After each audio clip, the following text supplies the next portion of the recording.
അപ്പോൾ നിങ്ങളുടെ മൊത്തത്തിലുള്ള നിങ്ങളുടെ പേഴ്സണൽ നിങ്ങൾ വീട്ടിൽ നിന്ന് സംസാരിക്കുന്ന സംസാരങ്ങളും കുട്ടികളുടെ നോയ്സ് അടക്കം നമ്മുടെ ക്ലാസ്സിലേക്ക് വരികയും ക്ലാസ്സിന് അത് ഡിസ്റ്റർബൻസ് ആവുകയും ചെയ്യും. സോ എല്ലാവരും മൈക്ക് മ്യൂട്ട് ചെയ്തുകൊണ്ടേ ക്ലാസ്സിൽ ഇരിക്കാവൂ. നിങ്ങൾക്ക് ആവശ്യമുള്ള സമയത്ത് അത് ഓപ്പൺ ചെയ്യാനുള്ള അവസരം ഉണ്ടായിരിക്കുന്നതാണ്.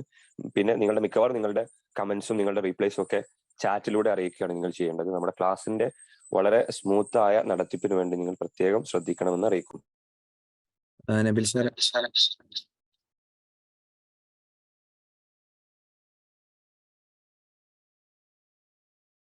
നബിൽ സാർ ഓക്കെ ആണോ? ശ്രീല മിസ് ഓക്കെ അല്ലേ? ഒന്ന് ശ്രീല മിസ് ഒന്ന് നിങ്ങൾ കോഹോസ്റ്റ് ആക്കണേ. SREE എന്നടിച്ചാൽ കിട്ടും. ഒന്ന് കോഹോസ്റ്റ് ആക്കണേ. ശ്രീല ജിജു അല്ലേ? യാ ശരി, ആക്കിയിട്ടുണ്ട്. ഓക്കെ, ശ്രീല മിസ് ഓക്കെയാണ്. അസീഫ് സാർ ഇൻട്രൊഡക്ഷൻ കഴിഞ്ഞാൽ ശ്രീല മിസ് സ്ക്രീൻ ഷെയർ ചെയ്ത് സ്റ്റാർട്ട് ചെയ്യും. ഓക്കെ. ഓക്കെ,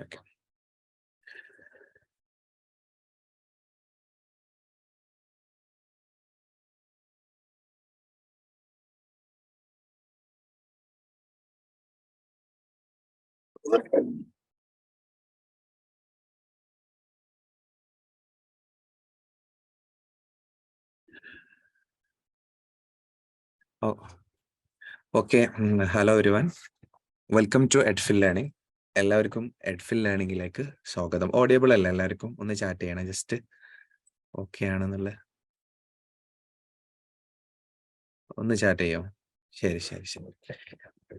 ഓക്കെ, എഡ്ഫിൽ ലേണിംഗ് സംഘടിപ്പിക്കുന്ന LPSA അറബിക് ജനറൽ പേപ്പറിൽ ഫുൾ മാർക്ക് നേടുന്നതുമായി ബന്ധപ്പെട്ടിട്ടുള്ള രണ്ടാമത്തെ ഡേയിലുള്ള വർക്ക്ഷോപ്പിലാണ് നമ്മളുള്ളത്.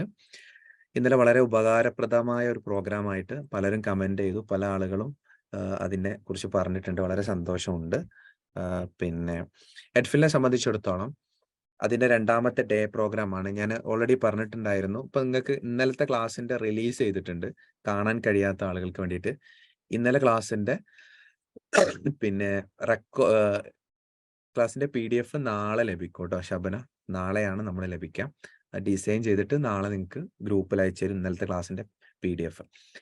ശരി, പിന്നെ നമ്മൾ 1-2 കാര്യങ്ങൾ കൂടി എക്സ്ട്രാ ആഡ് ഓൺ ആയിട്ട് പറയാണ്. എഡ്ഫിലിനെ സംബന്ധിച്ചിടത്തോളം ഏറ്റവും പ്രധാനപ്പെട്ട ഒരു പിന്നെ ജനറൽ പേപ്പറിലുള്ള ഒരു പ്രോഗ്രാം കൂടി നമ്മൾ വെക്കാൻ ഉദ്ദേശിക്കുന്നുണ്ട്. പിന്നെ അത് നമ്മൾ ഏകദേശം കൺഫേം ആയിട്ടില്ല. ഈ മലയാള സാഹിത്യവുമായി ബന്ധപ്പെട്ടിട്ട് മലയാളവുമായി ബന്ധപ്പെട്ട് നിങ്ങൾക്ക് ഈ നോവലിന്റെ രചയിതാക്കൾ അങ്ങനെ ക്വസ്റ്റ്യൻസ് വരാറുണ്ട്. അപ്പൊ അതുമായി ബന്ധപ്പെട്ടിട്ട് ഒരു പ്രോഗ്രാമും കൂടി വെക്കാൻ നമ്മൾ ഉദ്ദേശിക്കുന്നുണ്ട്. അത് കൺഫേം ആയി കഴിഞ്ഞാൽ ഗ്രൂപ്പിൽ ഒഫീഷ്യലി നിങ്ങൾ അറിയിക്കുന്നതാണ്. അതോടൊപ്പം തന്നെ എഡ്ഫിൽ ലേണിംഗ് ആപ്പ് ഉപയോഗിക്കാൻ വേണ്ടിയിട്ട് നിങ്ങൾക്ക് ഫ്രീ ആയിട്ട് മോക്ക് ടെസ്റ്റുകളും പരിഗണനയിലുണ്ട്. അത് കൺഫേം ആയി കഴിഞ്ഞാൽ നിങ്ങൾക്ക് അതും നിങ്ങളെ അറിയിക്കുന്നതാണെന്ന് പ്രത്യേകം ഞാൻ സൂചിപ്പിക്കുകയാണ്. സോ നമുക്ക് സ്റ്റാർട്ട് ചെയ്യുന്നതിന് മുന്നേ വളരെ പ്രധാനപ്പെട്ട ചില കാര്യങ്ങൾ കൂടി ഞാൻ ഇൻഫർമേഷൻ നൽകുകയാണ്. ഇപ്പൊ ഇന്നലെ ഞങ്ങൾ സൂചിപ്പിച്ചിരുന്നു എഡ്ഫിൽ ലേണിംഗിന്റെ ക്രാഷ് ബാച്ച് സ്റ്റാർട്ട് ചെയ്തിട്ടുണ്ട് 50 പേർക്ക്. ഇന്നലെ തന്നെ നമുക്ക് ഏകദേശം 25-ലധികം അഡ്മിഷൻസുകൾ എടുത്തിട്ടുണ്ട്. ബാക്കി കുറച്ച് ആളുകൾ കൂടിയുള്ള അഡ്മിഷൻ ഇന്നും നാളെയും മറ്റന്നാളും, അതായത് മെയ് 2 കൂടിയിട്ട് നമ്മൾ അഡ്മിഷൻ ക്ലോസ് ചെയ്യും. കാരണം ഒരു മാസം പഠിക്കാൻ മിനിമം വേണം. ഒരു മാസത്തിൽ കഴിഞ്ഞതിന് ശേഷമാണ് ഒരാൾ ജോയിൻ ചെയ്യുന്നെങ്കിൽ സ്വാഭാവികമായിട്ടും അത് വാലിഡ് ആവില്ല. കാരണം പഠിക്കാൻ കുറെ സമയം, ഒരു മാസം മിനിമം കിട്ടിയാൽ എന്തായാലും റാങ്കിലെത്താൻ പറ്റും, കറക്റ്റ് ഇത്ര ഹവേഴ്സ് പഠിക്കാൻ നമ്മൾ തയ്യാറായി കഴിഞ്ഞാൽ. അപ്പം അതിന്റെ ഒരു സിസ്റ്റം എന്നുള്ള നിലയിൽ നമ്മുടെ ക്രാഷ് ബാച്ച് ഉണ്ട്. ക്രാഷ് ബാച്ചിനെ കുറിച്ചിട്ട് ചില ആൾക്കാർ ചോദിച്ചു, ഒന്നുകൂടി ക്ലാരിറ്റി തരുമോ എന്ന് ചോദിച്ചിരുന്നു. എന്താണ് നിങ്ങൾ അതിൽ ഉൾക്കൊള്ളിക്കുന്നത് എന്നത്. എഡ്ഫിൽ ലേണിംഗ് ആപ്ലിക്കേഷനിൽ നിങ്ങൾക്ക് സബ്ജക്റ്റുകൾ ബേസിൽ കാണാം. ഇപ്പൊ ആപ്പിനെ നിങ്ങൾ തുറന്നു കഴിഞ്ഞാൽ സ്വാഭാവികമായിട്ടും കറക്റ്റ് ഓരോ സബ്ജക്റ്റ് വെച്ചിട്ടാണ് നമ്മൾ ക്ലാസ്സുകൾ പ്രൊവൈഡ് ചെയ്യുന്നത്. അപ്പൊ ആ ക്ലാസ്സുകളിൽ ഇപ്പൊ LPSA അറബിക് എന്ന് പറയുന്നത് ക്ലിക്ക് ചെയ്താൽ, ഇപ്പൊ എൻ്റെ കയ്യിലുള്ള ഫോൺ വെച്ചിട്ട് ഞാൻ ക്ലിക്ക് ചെയ്യുന്ന സമയത്ത് അതിൽ ഏകദേശം നമുക്ക് 8 സബ്ജക്റ്റുകളാണുള്ളത്. അപ്പോൾ ഒരു സബ്ജക്റ്റ് നെഹ്വു അസർഫാണ്, നെഹ്വുവിലുള്ള ക്ലാസ്സുകൾ.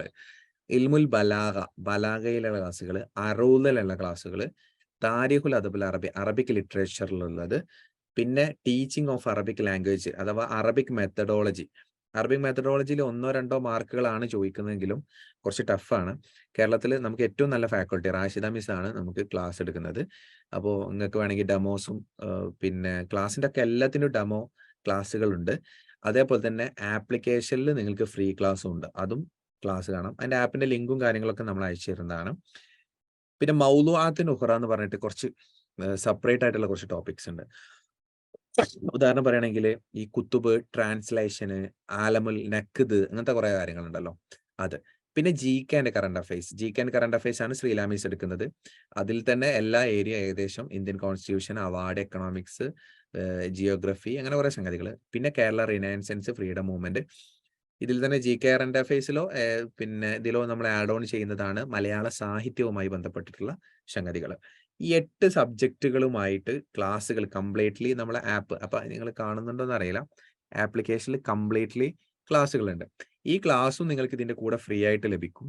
പുറമെ 20 മോക്ക് ടെസ്റ്റുകളും ഓരോ സബ്ജക്റ്റിൽ പ്രാക്ടീസ് ടെസ്റ്റുകളും ലഭിക്കും. ഇത് നിങ്ങൾ 1 മന്ത് നിങ്ങൾക്ക് നിങ്ങളുടെ കയ്യിൽ തന്നെ ഉണ്ടാകും. ഇതിന്റെ പുറമെ സംശയത്തിന് വേണ്ടിയിട്ട് ലൈവ് സെഷൻസും അധ്യാപകരുമായിട്ടുണ്ട്. പിന്നെ എല്ലാ ക്ലാസ്സും കാണാൻ പറ്റും. നിങ്ങൾ കോൺടാക്ട് ചെയ്താൽ മതി. എങ്ങനെയാന്നുള്ളത് ഡീറ്റെയിൽസ് പറഞ്ഞുതരാം മെഹറിൻ. അപ്പോൾ നമ്മളെ സംബന്ധിച്ചിടത്തോളം ഏറ്റവും പ്രധാനപ്പെട്ട ഒരു ഡീറ്റെയിൽ ആയിട്ടുള്ള ക്ലാസ് ഡീറ്റെയിൽസ് നിങ്ങൾക്ക് തരും. അപ്പോൾ നിങ്ങൾ വിളിക്കേണ്ട നമ്പർ അതാണ് 9072880033. ഇന്നത്തെ പ്രോഗ്രാം കഴിഞ്ഞാലും നമ്മളെ സൗജന്യ പ്രോഗ്രാംസുകളും സൗജന്യമായിട്ടുള്ള കാര്യങ്ങൾ നമുക്ക് എടുക്കാൻ കഴിയും. അപ്പം അതുകൊണ്ട് തന്നെ പിന്നെ നമ്മൾ പ്രധാനമായിട്ടും ശ്രദ്ധിക്കേണ്ട കാര്യങ്ങൾ, നമ്മൾ അറിയിക്കേണ്ട കുറേ കാര്യങ്ങൾ നമ്മൾ മനസ്സിലാക്കിക്കൊണ്ടിരിക്കുകയാണ്. പിന്നെ PDF നോട്ട്സ് അവൈലബിൾ ആണ്. PDF നോട്ട്സ് ക്ലാസിന്റെ നോട്ട്സ് ആണെങ്കിൽ നമ്മൾ ഹൈബ്രിഡ് സിസ്റ്റം ആണ്. ബുക്കായിരുന്നു അവൈലബിൾ ചെയ്ത്, ക്ലാസ്സുകളാണ് കംപ്ലീറ്റ് ഇപ്പോൾ അവൈലബിൾ ആയി കിടക്കുന്നത്. ഇതിന്റെ PDF നോട്ടുകളൊക്കെ നമ്മൾ എന്ത് ചെയ്യും, നിങ്ങൾക്ക് നൽകും, ഡീറ്റെയിൽ ആയിട്ട് നിങ്ങൾക്ക് നൽകുന്നതാണ്. അപ്പോൾ പിന്നെ നിങ്ങൾക്ക് താല്പര്യമുള്ള ആളുകൾ ഉണ്ടെങ്കിൽ, ഈ കോഴ്സിന് ജോയിൻ ചെയ്യാൻ ഇൻട്രസ്റ്റ് ഉള്ള ആളുകൾ ഉണ്ടെങ്കിൽ ഇന്നും നിങ്ങൾക്ക് ഇതിന്റെ ഓപ്പർച്യൂണിറ്റി ഉണ്ട്.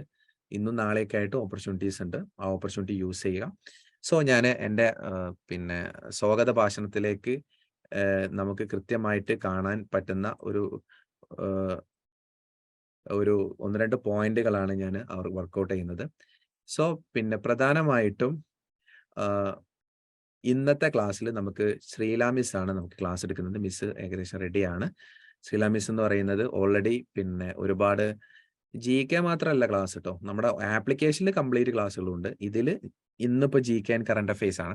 ശ്രീല മിസ് ഓൾറെഡി PSC ലിസ്റ്റിൽ റാങ്കിലുള്ള ആളാണ്. കണ്ണൂർ സ്വദേശിനിയാണ്. PSC ക്ലാസ്സുകൾ കൃത്യമായി എടുക്കുന്ന ജനറൽ കാറ്റഗറിയിലുള്ള ക്ലാസ്സുകൾ എടുക്കുന്ന ആളാണ്. പൊതുവെ നമ്മൾ ജനറൽ ക്ലാസ്സുകൾ ഐഡിയോളജി ഇല്ലാത്തതുകൊണ്ട് തന്നെ പലപ്പോഴും നമുക്കത് മനസ്സിലാവില്ല. അപ്പൊ ജനറൽ വിഷയം എന്നുള്ള നിലയ്ക്ക് നമ്മൾ അറ്റൻഡ് ചെയ്യുക. സോ ശ്രീല മിസ്സിനെ പിന്നെ ഇത് ക്ഷണിക്കുകയാണ്. Anyway thank you. ഞാൻ സ്ക്രീൻ ഷെയർ ഒഴിവാക്കാം. ശ്രീല മിസ് നിങ്ങളൊന്ന് ഷെയർ ചെയ്താൽ മതി. ഓക്കെ, ശരി, thank you. Thank you sir, thank you. അപ്പൊ ഞാൻ തുടങ്ങാല്ലേ സർ? മിസ് ഒന്ന് സ്ക്രീൻ ഷെയർ ചെയ്യണം, നിങ്ങൾ നേരത്തെ പറഞ്ഞ പോലെ. ഓക്കെ, ആസിഫ് സാർ ഇപ്പൊ സ്റ്റോപ്പ് ഷെയർ കൊടുക്കും, നിങ്ങൾ എന്നിട്ട് സ്ക്രീൻ ഷെയർ ചെയ്താൽ മതി. ഓക്കെ.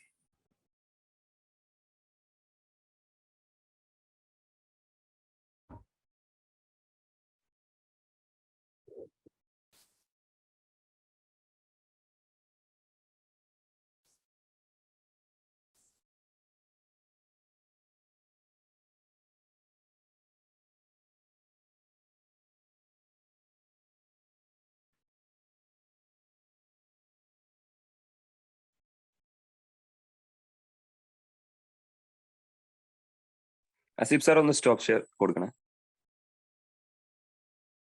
ഓക്കെ, ഒറ്റ minute.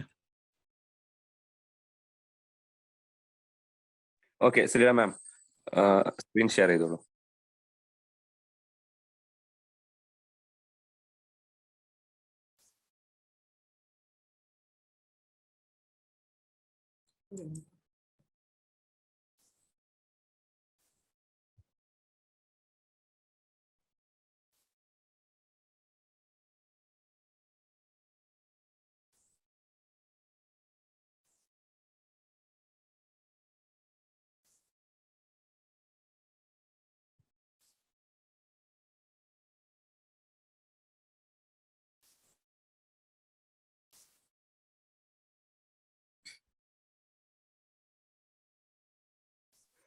Okay, screen share okay ആണ്. ഓക്കെ ആണല്ലോ. വീഡിയോ ഓക്കെ ആണ്. സ്റ്റാർട്ട് ചെയ്യാം. Hi, good evening all. എല്ലാവരും പഠിത്തത്തിന്റെ ഒക്കെ തിരക്കിലായിരിക്കും അല്ലെ, എക്സാമിങ് എത്തി. അപ്പോൾ ഇന്ന് എടുക്കുന്നത് ഭരണഘടനയാണ്. നമ്മുടെ സിലബസില് ഭരണഘടനക്ക് കുറച്ചൊരു ഇമ്പോർട്ടൻസ് കൊടുത്തിട്ടുള്ള സിലബസ് ആണ് PSC കൊടുത്തിട്ടുള്ളത്. അപ്പോ കുറെ ക്ലാസ്സുകൾ നമ്മളെ ആപ്പിലുണ്ട്. അപ്പോ എന്താ പറയാ, സിലബസ് ഒന്ന് നമുക്ക് നോക്കാം. നമ്മൾ സിലബസിൽ എന്തൊക്കെയാണ് പറഞ്ഞിരിക്കുന്നത് വെച്ചാൽ, ഈ 20 മാർക്സിനാണ് നമ്മൾ ഈ ജനറൽ ടോപ്പിക് വന്നിട്ടുള്ളത്. അതില് ചിലപ്പോൾ 10 ഡിവൈഡ് ചെയ്യാം, അല്ലെങ്കിൽ അത് PSCയുടെ താല്പര്യം അനുസരിച്ച്. എന്തായാലും ഒരു 5-ൽ കൂടുതൽ, ഒരു 9ഓളം മാർക്ക് കോൺസ്റ്റിറ്റ്യൂഷനിൽ നിന്ന് ഉണ്ടാവും എന്നുള്ളത് ഉറപ്പാണ്. പിന്നെ കുറച്ച് സ്റ്റേറ്റ്മെന്റ് ടൈപ്പ് ക്വസ്റ്റ്യൻസ് വരാൻ ഉള്ള സാധ്യതയും കൂടെ ഞാൻ കാണുന്നുണ്ട്. കാരണം PSC ഇപ്പോ ഒരു സ്ട്രാറ്റജി മാറ്റിയിട്ടാണ് ഉള്ളത്. അപ്പോൾ ഒരു 5-6 ക്വസ്റ്റ്യൻസ് ഈ ഒരു ജനറൽ കാറ്റഗറിയിൽ തന്നെ ഒരു സ്റ്റേറ്റ്മെന്റ് ടൈപ്പ് പ്രതീക്ഷിക്കാം നിങ്ങൾക്ക്. അപ്പൊ അതിനുവേണ്ടി നമ്മൾ പഠിക്കുമ്പോൾ നമ്മൾ കുറച്ച് എല്ലാ കാര്യങ്ങളും ഉൾക്കൊണ്ടുകൊണ്ട് പഠിക്കണം എന്നുള്ളതാണ് എനിക്കിപ്പോ ആദ്യമായിട്ട് നിങ്ങളോട് പഠിക്കുന്ന ഒരു ടേമിൽ പറയാനുള്ളത്. അപ്പോ കുറെ ഭരണഘടനയുടെ ക്ലാസ് എടുത്തിട്ടുണ്ട്. അപ്പൊ അതിനുള്ള ഡൗട്ട് ചോദിച്ചിട്ടുണ്ട്, അതിന് ക്ലിയർ ചെയ്തിട്ടുണ്ട്. ഡൗട്ട്സ് ഒക്കെ കുട്ടികൾ ചോദിച്ചിട്ടുണ്ട്. അപ്പോൾ ക്ലാസ് കിട്ടാത്തവരുണ്ടാവും. അപ്പൊ അവർക്ക് വേണ്ടിയിട്ടാണ് നമ്മൾ എഡ്ഫിൽ ആപ്പിൽ ജോയിൻ ചെയ്യാത്ത ആൾക്കാർക്കൊക്കെ ഈ ഒരു വെബിനാർ ഉപകാരപ്രദമാവും എന്ന് തന്നെ വിചാരിക്കുന്നു. അപ്പൊ നമുക്ക് തുടങ്ങാം അല്ലേ. അപ്പോൾ കോൺസ്റ്റിറ്റ്യൂഷന്റെ ഇതാണ് നിങ്ങളെ സിലബസ് എന്ന് പറയുന്നത്, കോൺസ്റ്റിറ്റ്യൂഷനുമായി ബന്ധപ്പെട്ടുള്ള സിലബസ്. അപ്പോൾ ഇമ്പോർട്ടൻറ്റ് ഫീച്ചേഴ്സ് ചോദിച്ചിട്ടുണ്ട്. പ്രിയാമ്പിൾ, ആമുഖത്തിന്റെ സിഗ്നിഫിക്കൻസ്, ഇതൊക്കെ ഓൾറെഡി ആപ്പിലുള്ള ക്ലാസ്സുകളാണ്. പിന്നെ അമെൻമെന്റ്സ് ഒക്കെ എല്ലാ അമെൻമെന്റ്സ് സിലബസിൽ കുറച്ച് അമെൻമെന്റ്സ് പറഞ്ഞിട്ടുണ്ട്. ജനറൽ ടോപ്പിക്കിൽ വരുന്ന അമെൻമെന്റ്സ്, ആ അമെൻമെന്റ്സിന്റെ അപ്പുറത്തേക്ക് PSC ഒന്നും ചോദിക്കാറില്ല. അപ്പോ അമെൻമെന്റ്സ് ഒക്കെ ക്ലാസ്സിൽ എടുത്തിട്ടുണ്ട്. അപ്പൊ ഇതാണ് ഈ ഒരു ഇതുമായിട്ട് ബന്ധപ്പെട്ടിട്ടുള്ള സിലബസ് എന്ന് പറയുന്നത്. എക്സിക്യൂട്ടീവ്, ലെജിസ്ലേച്ചർ, ജുഡീഷ്യറി ഇതൊക്കെ ചോദിച്ചിട്ടുണ്ട്. പിന്നെ സെൻട്രൽ സ്റ്റേറ്റ്സ് റിലേഷൻസ്, ഇതൊക്കെയാണ് ഈ ഒരു സിലബസ്. അപ്പൊ നിങ്ങൾ പഠിക്കുമ്പോൾ ഈ സിലബസിൽ ഉൾക്കൊണ്ട് തന്നെ പഠിക്കണം. അതിന്റെ അപ്പുറത്തേക്കൊന്നും പഠിക്കേണ്ട ആവശ്യമില്ല. വലിച്ചുവാരി പഠിക്കുന്ന ഒരു ശീലം ഉണ്ടെങ്കിൽ അതൊന്ന് മാറ്റിയിട്ട് ഈ സിലബസിൽ ഉൾക്കൊണ്ടുകൊണ്ടുള്ള പഠനമായിരിക്കണം. ഇനി പരീക്ഷ എടുത്തു, അതുകൊണ്ട് തന്നെ സിലബസിൽ നിന്ന് പുറത്തു പോവാതെ സിലബസിനെ ഉൾക്കൊണ്ടുകൊണ്ടുള്ള ഒരു പഠനം വ്യക്തമായി പഠിക്കുക. അപ്പോ ഈ ഒരു ജനറൽ ടോപ്പിക്കിൽ 20 മാർക്സ് നമുക്ക് ഈസി ആയിട്ട് ലഭിക്കുന്ന മാർക്കാണ്. ക്ലാസ് കേട്ടാൽ തന്നെ ആ ഒരു 20 മാർക്സ് നമുക്ക് ലഭിക്കും. കൂടുതൽ ടൈം അതിനുവേണ്ടി സ്പെൻഡ് ചെയ്യണമെന്നില്ല. അപ്പൊ നമുക്ക് ക്ലാസ്സിലേക്ക് കയറാം. ഓക്കെ, ഇപ്പൊ നമ്മൾ കോൺസ്റ്റിറ്റ്യൂഷൻ എന്ന് പറയുന്നത് നമ്മുടെ ഒരു സ്വാതന്ത്ര്യം, നമുക്ക് ഇന്ത്യ ഒരു സ്വാതന്ത്ര്യം കിട്ടാൻ പോകുന്ന ആ ടൈമില് നമുക്കൊരു ഭരണഘടനയൊന്നുമില്ല. അപ്പൊ നമ്മളെ ഭരണഘടന നിർമ്മിക്കാൻ വേണ്ടിയിട്ട് ക്യാബിനറ്റ് മിഷന്റെ നിർദ്ദേശപ്രകാരമാണ് ഭരണഘടനാ നിർമ്മാണ സഭയൊക്കെ വരുന്നത്. അപ്പൊ അതൊരു ഹിസ്റ്ററി പാർട്ടിൽ വരുന്നതാണ്. അപ്പൊ ഞാൻ കോൺസ്റ്റിറ്റ്യൂഷൻ ആണ് എടുക്കുന്നത്. അപ്പൊ അതിലേക്ക് നമുക്ക് കടക്കാം. ആദ്യമായിട്ട് ഒരു കോൺസ്റ്റിറ്റ്യൂഷണൽ അസംബ്ലി, അതായത് ഭരണഘടന നിർമ്മിക്കാൻ ഒരു ഭരണഘടനാ നിർമ്മാണ സഭ വേണം എന്ന് പറഞ്ഞിട്ടുള്ള ആദ്യത്തെ ഒരു പൊളിറ്റിക്കൽ പാർട്ടി ഏതാണെന്നുള്ള ഒരു ക്വസ്റ്റ്യൻ PSC എപ്പോഴും ചോദിക്കുന്നതാണ്. അത് സ്വരാജ് പാർട്ടിയാണ്. അതായത് ഭരണഘടന. എന്റെ വോയിസ് ഒക്കെ ക്ലിയർ ആണല്ലോ? ക്ലിയർ ആണ് മാം, ക്ലിയർ ആണ്. ഓക്കെ. അപ്പോ അതായത് first political party, constitution assembly demand ചെയ്ത പൊളിറ്റിക്കൽ പാർട്ടി ഏതാണെന്ന് ചോദിച്ചാൽ സ്വരാജ് പാർട്ടിയാണ്. ഇതിൽ വന്നിട്ടുള്ള ഞാൻ ഈ PDF ഉൾക്കൊള്ളിച്ചിട്ടുള്ള കാര്യങ്ങളൊക്കെയും PSCയുടെ പ്രീവിയസ് ക്വസ്റ്റ്യൻസ് ആണ്. അല്ലാതെയുള്ള പോയിന്റ്സും ഉണ്ട്. പക്ഷെ അതുകൊണ്ട് തന്നെ PSC ഈ ഒരു പ്രീവിയസ് ക്വസ്റ്റ്യൻസ് വിട്ട് നിൽക്കാത്തൊരു അവസ്ഥയാണ്. PSC അധികവും ഈ റിപ്പീറ്റ് ചെയ്ത ക്വസ്റ്റ്യൻസ് തന്നെയാണ് പിന്നെയും വീണ്ടും ആവർത്തിച്ചു വരുന്നത്. അപ്പൊ എല്ലാ പോയിന്റ്സും ഇമ്പോർട്ടന്റ് ആണ്, ഒന്നുപോലും വിട്ടുകളയാനില്ല. അപ്പൊ അതൊന്ന് ശ്രദ്ധിച്ചു വെച്ച് പഠിക്കുക. അപ്പൊ ആദ്യമായിട്ട് പൊളിറ്റിക്കൽ പാർട്ടി ഏതാണെന്ന് ചോദിച്ചാൽ അത് സ്വരാജ് പാർട്ടിയാണ്. സ്വരാജ് പാർട്ടി രൂപീകരിച്ചിട്ടുള്ളത് CR ദാസും മോത്തിലാൽ നെഹ്റുവും ചേർന്നിട്ടാണ്. CR ദാസ് ആണ് ഈ സ്വരാജ് പാർട്ടിയുടെ പ്രസിഡന്റ്. മോത്തിലാൽ നെഹ്റു എന്ന് പറയുന്നത് സെക്രട്ടറി ആണ്. അപ്പൊ ഈ ഭരണഘടനാ നിർമ്മാണ സഭ വേണം എന്ന് ആവശ്യപ്പെട്ട ഒരു വ്യക്തിയുണ്ട്, PDF ഉൾപ്പെടുത്തിയിട്ടില്ല. അത് MN റോയ് ആണ്. വേണമെങ്കിൽ എഴുതിയെടുക്കാം. MN റോയ് ദ പാട്രിയോട്ട് എന്ന പത്രത്തിലൂടെയാണ് ഈ ഭരണഘടന, ഇന്ത്യക്ക് ഒരു ഭരണഘടനയ്ക്ക് വേണ്ടി ഒരു കോൺസ്റ്റിറ്റ്യൂവന്റ് അസംബ്ലി ഫോം ചെയ്യണം എന്ന് പറഞ്ഞിട്ടുള്ളത് MN റോയ് ആണ്. ഓക്കെ, ക്ലിയർ ആണ് എന്ന് വിശ്വസിക്കുന്നു. അപ്പൊ ഭരണഘടനാ നിർമ്മാണ സഭയാണ് നമ്മുടെ ഭരണഘടന തയ്യാറാക്കിയിട്ടുള്ളത്. ഇന്ത്യൻ ഭരണഘടന തയ്യാറാക്കിയിട്ടുള്ളത് ഭരണഘടനാ നിർമ്മാണ സഭയാണ്, കോൺസ്റ്റിറ്റ്യൂവന്റ് അസംബ്ലിയാണ്. ഈ കോൺസ്റ്റിറ്റ്യൂവന്റ് അസംബ്ലി എപ്പോഴാണ് ഫോം ചെയ്തത് എന്നത് ഒരു ക്വസ്റ്റ്യൻ ആണ്. 1946 ഡിസംബർ 6 ഈ കോൺസ്റ്റിറ്റ്യൂവന്റ് അസംബ്ലി ഫോം ചെയ്തിട്ടുള്ളത്. ഓക്കെ, കോൺസ്റ്റിറ്റ്യൂവന്റ് അസംബ്ലി ആദ്യമായിട്ട് ഫോം ചെയ്തത് 1946 ഡിസംബർ 6 ക്യാബിനറ്റ് മിഷന്റെ നിർദ്ദേശപ്രകാരം ആണ് ഈ ഒരു കോൺസ്റ്റിറ്റ്യൂവന്റ് അസംബ്ലി ഫോം ചെയ്തിട്ടുള്ളത്. ക്യാബിനറ്റ് മിഷനിലെ അംഗങ്ങൾ ആരൊക്കെയാന്ന് ചോദിച്ചാൽ Pethick Lawrence, Stafford Cripps and A V Alexander ആണ്. ചോദിച്ചിട്ടുണ്ട് ക്യാബിനറ്റ് മിഷനിലെ അംഗമല്ലാത്തത് 4 പേരെ തന്നിട്ട് അതിൽ ഒരംഗം ഈ ക്യാബിനറ്റ് മിഷനിലെ അംഗമല്ലാത്ത ഒരാളെ തരും. അപ്പൊ Pethick Lawrence, Stafford Cripps, A V Alexander. PDF-ൽ ഇല്ലാത്ത കാര്യങ്ങളൊന്ന് എഴുതിയെടുക്കുന്നത് നല്ലതായിരിക്കും. ഡൗട്ട് ഉണ്ടെങ്കിൽ അപ്പൊ ചോദിക്കോ കേട്ടോ, നിങ്ങൾക്ക് ചാറ്റ് ചെയ്ത് ചോദിക്കാം.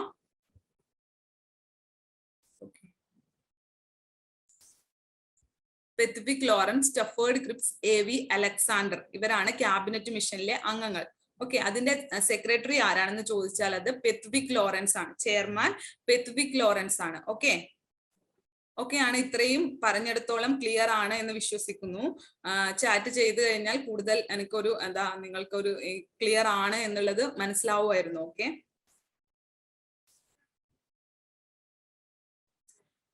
Pethick Lawrence, Stafford Cripps and A V Alexander. Pethick Lawrence, Stafford Cripps and A V Alexander. Okay, clear ആണ് എന്ന് വിശ്വസിക്കുന്നു.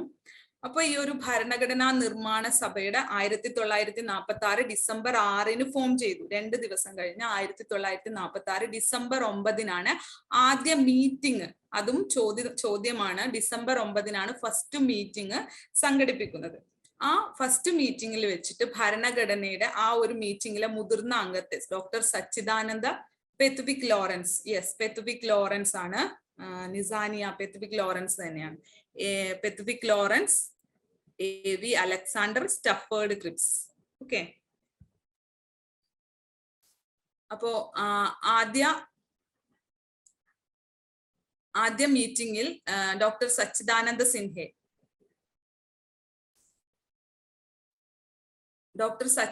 സിൻഹെ ടെമ്പററി ചെയർമാൻ ആയിട്ട് അല്ലെങ്കിൽ ടെമ്പററി ചെയർമാൻ ആയിട്ട്, പ്രസിഡന്റും എന്നും ചോദിച്ചു കണ്ടിട്ടുണ്ട്, ടെമ്പററി ചെയർമാൻ ആയിട്ട് അപ്പോയിന്റ് ചെയ്തു. ആദ്യത്തെ മീറ്റിംഗ് ഡിസംബർ 9 നടന്ന മീറ്റിംഗിൽ ഡോക്ടർ സച്ചിദാനന്ദ സിൻഹ. അപ്പോ PSCയുടെ ഒരു ചോദ്യമാണ്, ഭരണഘടനാ നിർമ്മാണ സഭയുടെ അതായത് കോൺസ്റ്റിറ്റ്യൂന്റ് അസംബ്ലിയിലെ ടെമ്പററി ചെയർമാൻ ആരാണ്? ടെമ്പററി എന്ന് വന്നു കഴിഞ്ഞാൽ മാത്രമേ നിങ്ങൾ സച്ചിദാനന്ദ സിൻഹ എഴുതാൻ പാടുള്ളൂ. ചെയർമാൻ അല്ലെങ്കിൽ പ്രസിഡന്റ് എന്ന് വന്നു കഴിഞ്ഞാൽ എഴുതേണ്ടത് ഡോക്ടർ രാജേന്ദ്ര പ്രസാദിനെയാണ്. കൺഫ്യൂഷൻ ഇല്ല എന്ന് വിചാരിക്കുന്നു, ഉണ്ടെങ്കിൽ ചോദിക്കാം. Okay, okay. ഇനി ഫസ്റ്റ് മീറ്റിംഗ് നടന്നത് 1946 ഡിസംബർ 9 എന്ന് പറഞ്ഞു. ആ മീറ്റിംഗിൽ പങ്കെടുത്ത മെമ്പേഴ്സിന് എണ്ണം PSC ചോദിച്ചതാണ്. 207 മെമ്പേഴ്സ് ആണ് ഈ ഒരു മീറ്റിംഗിൽ പങ്കെടുത്തത്. ഈ 11 AM അതൊന്നും വേണ്ട, 207 മെമ്പേഴ്സ് ആണ് ഫസ്റ്റ് മീറ്റിംഗ് അറ്റൻഡ് ചെയ്തിട്ടുള്ളത്. 207 മെമ്പേഴ്സ് ആണ്. ഓക്കെ, ഫസ്റ്റ് പേഴ്സൺ അഡ്രസ് ചെയ്തത്, ആ ഭരണഘടനാ കോൺസ്റ്റിറ്റ്യൂവന്റ് അസംബ്ലിനെ അഡ്രസ് ചെയ്തത് ആരാന്ന് ചോദിച്ചാൽ ആചാര്യ JB കൃപലാനിയാണ്. ആചാര്യ JB കൃപലാനിയാണ് ഫസ്റ്റ് മീറ്റിംഗിനെ അഡ്രസ് ചെയ്തിട്ടുള്ളത്. ഓക്കെ, 207 മെമ്പേഴ്സില് 9 സ്ത്രീകൾ ഉണ്ടായിരുന്നു. അതും കൂടെ ഒന്ന് ഓർത്ത് വെക്കുക. ഈ 7ഉം 2ഉം കൂട്ടിയാൽ 9 ആണല്ലോ. അപ്പൊ 207 മെമ്പേഴ്സിൽ എത്ര സ്ത്രീകൾ ഉണ്ടായിരുന്നു എന്ന് ചോദിച്ചാൽ ഫസ്റ്റ് മീറ്റിംഗ് ആണ്, 207 മെമ്പേഴ്സ് ഉണ്ടായിരുന്നു. ഈ 207 മെമ്പേഴ്സിൽ 9 സ്ത്രീകളായിരുന്നു ഉണ്ടായിരുന്നത് എന്നുകൂടെ ഓർത്ത് വെക്കുക. ഫസ്റ്റ് അഡ്രസ് ചെയ്തത് JB കൃപലാനിയാണ്. ഓക്കെ, കൃപയോടുകൂടി അഡ്രസ് ചെയ്തു എന്നൊക്കെ വേണമെങ്കിൽ കണക്ട് ചെയ്യാൻ വേണ്ടിയിട്ട് ഒന്ന് ഓർത്ത് വെക്കാം. അപ്പൊ ഓപ്ഷൻ കാണുമ്പോൾ നമുക്ക് കിട്ടും. ചില കോഡുകൾ നമ്മൾ മനസ്സിൽ ഉണ്ടാക്കി എടുത്തു കഴിഞ്ഞാൽ ബൈ ഹാർട്ട് പഠിക്കുന്നതിനേക്കാൾ കൂടുതൽ ഉപകാരപ്രദമാവും. ഓക്കെ, ഇനി കോൺസ്റ്റിറ്റ്യൂന്റ് അസംബ്ലിയുടെ പ്രസിഡന്റ് ചിലപ്പോൾ ചെയർമാൻ എന്ന് ചോദിച്ചു കണ്ടിട്ടുണ്ട്. പ്രസിഡന്റ് എന്ന് ചോദിച്ചാൽ ഡോക്ടർ രാജേന്ദ്ര പ്രസാദ് ആണ്. ഇനി ടെമ്പററി പ്രസിഡന്റ് എന്ന് ചോദിച്ചാൽ ആരെ എഴുതും? ഒന്ന് കമന്റ് ചെയ്യൂ. ടെമ്പററി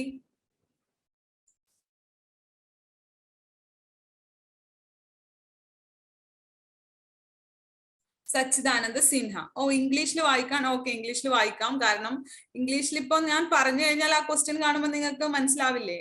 വേണമെങ്കിൽ ഇംഗ്ലീഷിൽ വായിക്കാം. നമുക്ക് അത്രയല്ലേ ടൈം ഉള്ളൂ. ആ 1 അവറിനുള്ളിൽ ഇത്രയും നിങ്ങൾക്ക് കിട്ടിക്കഴിഞ്ഞു കഴിഞ്ഞാൽ അത് നല്ലതല്ലേ എന്ന് വിചാരിച്ചിട്ടാണ്. അപ്പൊ temporary president, who is the temporary president of constituent assembly എന്ന് പറഞ്ഞു കഴിഞ്ഞാൽ അത് ആരാണ് ചോദിച്ചാൽ സച്ചിദാനന്ദ സിൻഹയാണ്. ദ പെർമനന്റ് പ്രസിഡന്റ് എന്ന് ചോദിക്കില്ല. President who is the president of constituent assembly എന്ന് ചോദിച്ചാൽ ഡോക്ടർ രാജേന്ദ്ര പ്രസാദ് ആണ്. വൈസ് പ്രസിഡന്റ് 2 പേരുണ്ട്, HC Mukherjee and VT Krishnamachari. HC Mukherjee and VT Krishnamachari.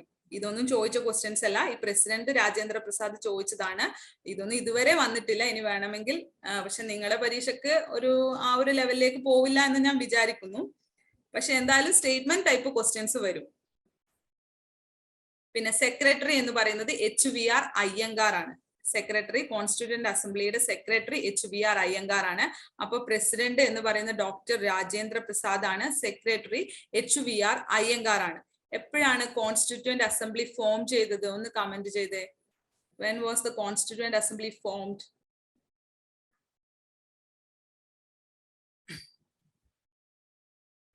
Ah, 6th December 1946. First meeting എപ്പോഴാണ് നടന്നിട്ടുള്ളത്? 1946 ഡിസംബർ 9 ആ ഡേറ്റുകൾ ഒന്നും മാറിപ്പോകരുത്. 1946 എന്നുള്ളത് ഓർത്ത് വെക്കണം. ഓപ്ഷനിൽ കൺഫ്യൂസിങ് ഓപ്ഷൻ ആയിരിക്കും. 1946 ഡിസംബർ 9 ഉണ്ടാവും, 1947 ഡിസംബർ 9 ഉണ്ടാവും, 1945 ഡിസംബർ 9 ഉണ്ടാവും. അങ്ങനെയുള്ള കൺഫ്യൂസിങ് ഓപ്ഷൻസേ PSC തരുള്ളൂ.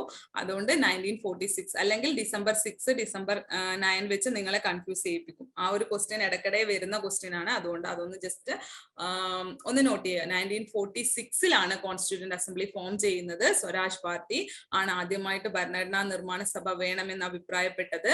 പിന്നെ അതിന്റെ ആ ഒരു വ്യക്തി ആരാണെന്ന് ചോദിച്ചാൽ, പൊളിറ്റീഷ്യൻ ആരാണെന്ന് ചോദിച്ചാൽ അത് MN റോയി ആണ്. ദ പാട്രിയോട്ട് എന്ന പത്രത്തിൽ നിന്നാണ് അദ്ദേഹം, പാട്രിയോട്ട് എന്ന പത്രത്തിലൂടെയാണ് അദ്ദേഹം നമുക്കൊരു ഇന്ത്യക്ക് ഒരു ഭരണഘടന, സ്വന്തമായിട്ടൊരു ഭരണഘടനാ നിർമ്മാണ സഭ വേണം, അല്ലെ കോൺസ്റ്റിറ്റ്യൂവന്റ് അസംബ്ലി വേണമെന്ന് അദ്ദേഹം ആശയം മുന്നോട്ട് വെച്ചത്. ഓക്കെ, അപ്പൊ ഇത്രയും ക്ലിയർ ആണ് എന്ന് വിശ്വസിക്കുന്നു.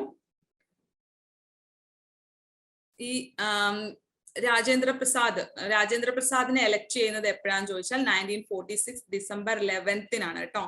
ഡിസംബർ 11 ഇതും ചോദിച്ചിട്ടുള്ള ക്വസ്റ്റ്യൻ ആണ്. പെർമനന്റ് പ്രസിഡന്റ്, ഒരിക്കലും പെർമനന്റ് പ്രസിഡന്റ് എന്ന് ക്വസ്റ്റ്യനിൽ ഉണ്ടാവില്ല. പ്രസിഡന്റ് എന്ന് മാത്രമേ ഉണ്ടാവുള്ളൂ. പ്രസിഡന്റ് എന്ന് വന്നാൽ സച്ചിദാനന്ദ സിൻഹയും രാജേന്ദ്ര പ്രസാദും ഓപ്ഷനിൽ ഉണ്ടാവാറുണ്ട്. അപ്പൊ ആരെ എഴുതണം? പ്രസിഡന്റ് എന്ന് മാത്രം വന്നിട്ടുണ്ടെങ്കിൽ അത് രാജേന്ദ്ര പ്രസാദ് ആണ്. അവിടെ ടെമ്പററി അല്ല അവർ ഉദ്ദേശിക്കുന്നത് എന്ന് മനസ്സിലാക്കണം. ചാടിക്കേറി എന്താണ് സച്ചിദാനന്ദ സിൻഹയെ കൊണ്ടുപോയി കുത്തരുത്. ഓക്കെ, എക്സാം കഴിയുമ്പോ ഞാൻ എഴുതിയതൊക്കെ ശരിയാണ് എന്ന് പറഞ്ഞിട്ട് ഇറങ്ങി വരും, പക്ഷെ തെറ്റിപ്പോവും. അതുകൊണ്ട് അങ്ങനെ ഒന്ന് ഓർത്ത് വെച്ചിട്ട് ആൻസർ കറപ്പിക്കണം. ഓക്കെ, പിന്നെ കോൺസ്റ്റിറ്റ്യൂഷണൽ അസംബ്ലിയുടെ അഡ്വൈസർ ആണ് BN റാവു എന്ന് പറയുന്നത്. BN റാവു, അതൊന്നും ഇതുവരെ ചോദിക്കാത്ത ക്വസ്റ്റ്യൻസ് ആണ്. അതുകൊണ്ട് അതിനൊന്നും അത്ര ഇമ്പോർട്ടന്റ് കൊടുക്കുന്നില്ല. പിന്നെ total strength of the constituent assembly എത്ര മെമ്പേഴ്സ് ഉണ്ടായിരുന്നു എന്ന് ചോദിച്ചാൽ അത് 389 ആയിരുന്നു, 389. അപ്പൊ ഫസ്റ്റ് മീറ്റിംഗിൽ അറ്റൻഡ് ചെയ്തത് എത്ര പേരാണ്? ഒന്ന് കമന്റ് ചെയ്തേ. ഫസ്റ്റ് മീറ്റിംഗില് 209 അല്ല, 207 ആണ് കേട്ടോ. 209 അല്ല, 9 സ്ത്രീകളാണ്, 207 ആണ്. 7ഉം 2ഉം കൂട്ടിയാൽ 9, അതാണ് വുമൻസിന്റെ നമ്പർ എന്നാണ് ഞാൻ പറഞ്ഞത്. 207 പേരാണ് ഫസ്റ്റ് മീറ്റിംഗില്, 209 അല്ല, മാറിപ്പോവരുതേ. ഓക്കെ, അപ്പൊ ടോട്ടൽ സ്ട്രെങ്ത് എന്ന് പറയുന്നത് 389 പേരാണ്. ടോട്ടൽ സ്ട്രെങ്ത് ഭരണഘടനാ നിർമ്മാണ സഭയിലെ കോൺസ്റ്റിറ്റ്യൂവന്റ് അസംബ്ലിയിലുള്ള ടോട്ടൽ മെമ്പേഴ്സിന്റെ എണ്ണമാണ് 389, 389. ഓക്കെ, ഇതൊക്കെ എടുത്ത് ചോദിച്ചതാണ്, ചില സ്റ്റേറ്റ്മെന്റിൽ വന്നിട്ടുള്ള ക്വസ്റ്റ്യൻസ് ആണ്. അതായത് പല ചീഫ് കമ്മീഷണറുടെ പ്രവിശ്യയും ഉണ്ട്. അതുപോലെ തന്നെ ഗവർണേഴ്സിന്റെ പ്രൊവിൻസസും ഉണ്ട്. നമ്മൾ ആ സമയത്ത് ഗവർണർമാരുടെ പ്രൊവിൻസസും ഉണ്ട്, അതുപോലെ തന്നെ ചീഫ് കമ്മീഷണർമാരുടെ പ്രൊവിൻസസും ഉണ്ട്. അങ്ങനെയായിരുന്നു ഭരണം നടന്നുകൊണ്ടിരുന്നത്. ആ ഒരു സ്വാതന്ത്ര്യാനന്തര ഇന്ത്യ, സ്വാതന്ത്ര്യത്തിന് മുമ്പുള്ള ഇന്ത്യ ആണല്ലോ. അപ്പൊ ഗവർണേഴ്സിന്റെ പ്രൊവിൻസസിൽ നിന്ന് 292 പേര്, ഗവർണർമാരുടെ പ്രൊവിൻസസിൽ നിന്ന് 292 പേരും, പിന്നെ ചീഫ് കമ്മീഷണറുടെ പ്രൊവിൻസസിൽ നിന്ന് 4 പേരും. ഓക്കെ, ഔട്ട് ഓഫ് ദിസ്, ഈ 389 out of this 292 from governor's provinces of British India, 4 from chief commissioners provinces and 93 from Indian princely state. Princely state എന്ന്, അതായത് നാട്ടുരാജ്യങ്ങൾ, അതായത് ആ സമയത്ത് ഇന്ത്യ നാട്ടുരാജ്യങ്ങളായിട്ട് ഇങ്ങനെ വിഭജിച്ച് കിടക്കുകയായിരുന്നു. അപ്പൊ 93 പേര് എന്താണ് ഇന്ത്യൻ നാട്ടുരാജ്യങ്ങളിൽ നിന്നായിരുന്നു. പ്രിൻസ്ലി സ്റ്റേറ്റിൽ നിന്ന് വന്നിട്ടുള്ള ആൾക്കാർ എന്ന് പറയുന്നത് 93 ആണ്. അപ്പൊ എങ്ങനെയാണ് നമ്പർ? 292 ഗവർണേഴ്സിന്റെ പ്രൊവിൻസസിൽ നിന്നും 4 പേര് ചീഫ് കമ്മീഷണർ. ഇത് അങ്ങോട്ടും ഇങ്ങോട്ടും മാറ്റി ചോദിക്കാറുണ്ട് കേട്ടോ. 292 പേര് ഗവർണറുടെ പ്രൊവിൻസസിൽ നിന്നും 4 പേര് ചീഫ് കമ്മീഷണറുടെ പ്രൊവിൻസസിൽ നിന്നും 93 പേര് ഇന്ത്യൻ പ്രിൻസ്ലി സ്റ്റേറ്റിൽ നിന്നുമാണ്, അതായത് നാട്ടുരാജ്യങ്ങളിൽ നിന്നുമാണ് ഉണ്ടായിരുന്നത്. ഓക്കെ, അപ്പൊ ടോട്ടൽ ഇലക്റ്റഡ് മെമ്പേഴ്സ്, ഈ 93 മെമ്പേഴ്സിനെ നോമിനേറ്റ് ചെയ്തതാണ്. അതായത് ഈ പ്രിൻസ്ലി സ്റ്റേറ്റിൽ നിന്നുള്ള ആൾക്കാരെ നോമിനേറ്റ് ചെയ്ത ആൾക്കാരാണ്. ഇലക്റ്റഡ് മെമ്പേഴ്സ് എന്ന് പറയുന്നത് ഈ 292 പ്ലസ് 4 ആണ്. നമ്പേഴ്സ് പറയുമ്പോൾ കൺഫ്യൂഷൻ ആവുന്നുണ്ടോ? ഒന്ന് കൺഫ്യൂഷൻ ആവുന്നുണ്ടെങ്കിൽ ഒന്ന് പറയണേ. ഇലക്റ്റഡ് മെമ്പേഴ്സ്, അതായത് ഭരണഘടന കോൺസ്റ്റിറ്റ്യൂവന്റ് അസംബ്ലിയിലേക്ക് പിന്നെന്താ ഇലക്ട് ചെയ്ത മെമ്പേഴ്സ് എത്രയാണെന്ന് ചോദിച്ചാൽ, തെരഞ്ഞെടുത്ത മെമ്പേഴ്സ് എത്രയാണെന്ന് ചോദിച്ചാൽ 296 ആണ്. 292 പേര് ഗവർണറുടെ പ്രൊവിൻസസിൽ നിന്നും, 4 പേര് ചീഫ് കമ്മീഷണറുടെ പ്രൊവിൻസസിൽ നിന്നും, 93 പേരെ ബാക്കിയുള്ളത് നോമിനേറ്റ് ചെയ്തതാണ്. അവരാണ് ഈ മൊത്തം ആൾക്കാർ കൂടിയിട്ടുള്ളതാണ് 389 എന്ന് പറയുന്നത്. ഓക്കെ, മനസ്സിലായി എന്ന് വിശ്വസിക്കുന്നു.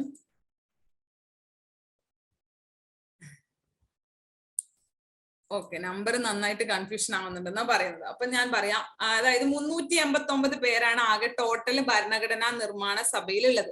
എത്ര പേരാണ്? 389.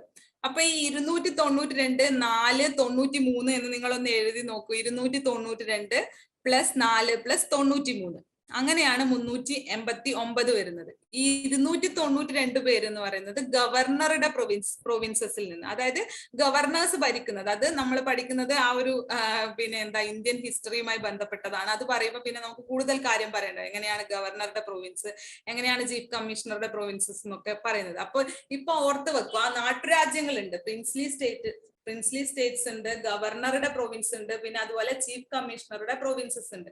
ഇതിൽ നിന്ന് ഈ 292 പേര് ഗവർണറുടെ പ്രൊവിൻസസിൽ നിന്നും, 4 പേര് ചീഫ് കമ്മീഷണറുടെ പ്രൊവിൻസസിൽ നിന്നും, 93 പേര് ഇന്ത്യൻ പ്രിൻസ്ലി സ്റ്റേറ്റ്സിൽ നിന്നുമാണ് നാട്ടുരാജ്യങ്ങൾ. ഓക്കെ, നാട്ടുരാജ്യങ്ങളായി ചെതറിക്കിടക്കുന്ന ഇന്ത്യയല്ലേ പിന്നെ സ്വാതന്ത്ര്യാനന്തരം കൂട്ടിച്ചേർത്തത്. അപ്പൊ അതാണ് ഈ നമ്പേഴ്സ്. ഒന്നും കൂടെ ഒന്ന് വായിച്ചാൽ കിട്ടും. ഓക്കെ, അപ്പൊ ഇലക്റ്റഡ് മെമ്പേഴ്സ് എന്ന് പറയുന്നത് 296 ആണ്. ഈ 93 പേരെ നോമിനേറ്റ് ചെയ്ത അംഗങ്ങളാണ് എന്ന് കൂടെ ഒന്ന് ഓർത്ത് വെക്കാം. ഓക്കെ, ഇനി അപ്പൊ എത്ര ഭരണഘടനാ നിർമ്മാണ സഭയിൽ എത്ര മെമ്പേഴ്സ്, എത്ര സ്ത്രീകൾ ഉണ്ടായിരുന്നു, ടോട്ടൽ ആയിട്ട് എത്ര സ്ത്രീകൾ ഉണ്ടായിരുന്നു എന്ന് ചോദിച്ചാൽ 17 സ്ത്രീകളാണ് ഉണ്ടായിരുന്നത്. സ്വാതന്ത്ര്യാനന്തരം അത് 15 ആവുന്നുണ്ട്. അപ്പൊ അത് നിങ്ങളിപ്പോ പഠിക്കേണ്ട, നിങ്ങൾക്ക് ഓൾറെഡി നമ്പർ കൺഫ്യൂഷൻ ആണെന്ന് പറഞ്ഞു. അപ്പൊ ഈ 17 സ്ത്രീകളാണ് ഈ ഒരു ഭരണഘടനാ നിർമ്മാണ കോൺസ്റ്റിറ്റ്യൂവന്റ് അസംബ്ലിയിൽ ടോട്ടൽ ആയിട്ട് ഉണ്ടായിരുന്നത് എന്നൊന്ന് ഓർത്ത് വെക്കുക. ഓക്കെ, എത്ര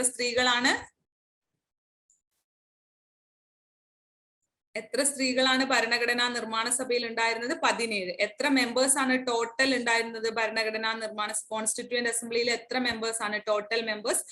389 ആണ് total members. Okay, very good. എല്ലാവരും കമന്റ് ചെയ്യുന്നുണ്ട്. ഓക്കെ, ഇതില് 17 സ്ത്രീകളുമാണ്. 17 സ്ത്രീകളും 17 മലയാളികളും ഉണ്ട്. ഓക്കെ, ആരാണ്? ഷാജി ആണോ ഈ ക്യാമറ ഓൺ ചെയ്തിരിക്കുന്നത്?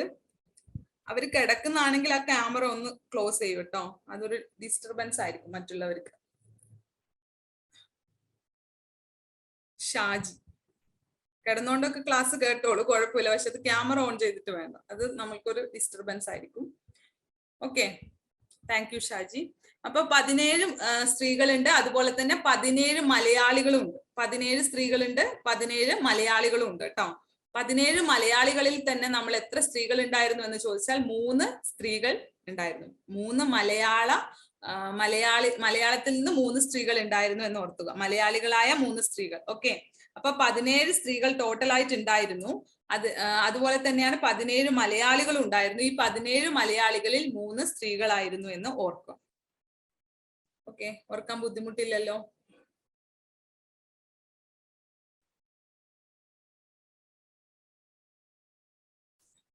മലയാളികളും 17 ടോട്ടൽ സ്ത്രീകളും 17 മലയാളികളിൽ 3 സ്ത്രീകൾ ഉണ്ടായിരുന്നു എന്ന് ഓർത്തു വെക്കുക.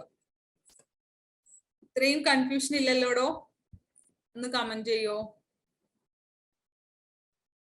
നമ്പേഴ്സ് കുറച്ച് കൺഫ്യൂഷൻ ആണ്, എന്നാലും അതൊന്ന് നിങ്ങൾ ആപ്പിൽ ക്ലാസ്സും കൂടെ കാണുമ്പോഴൊന്ന് ക്ലിയർ ആവുമെന്നാണ് ഞാൻ വിചാരിക്കുന്നത്. ഓക്കെ, ഈ 17 മലയാളികളിൽ 9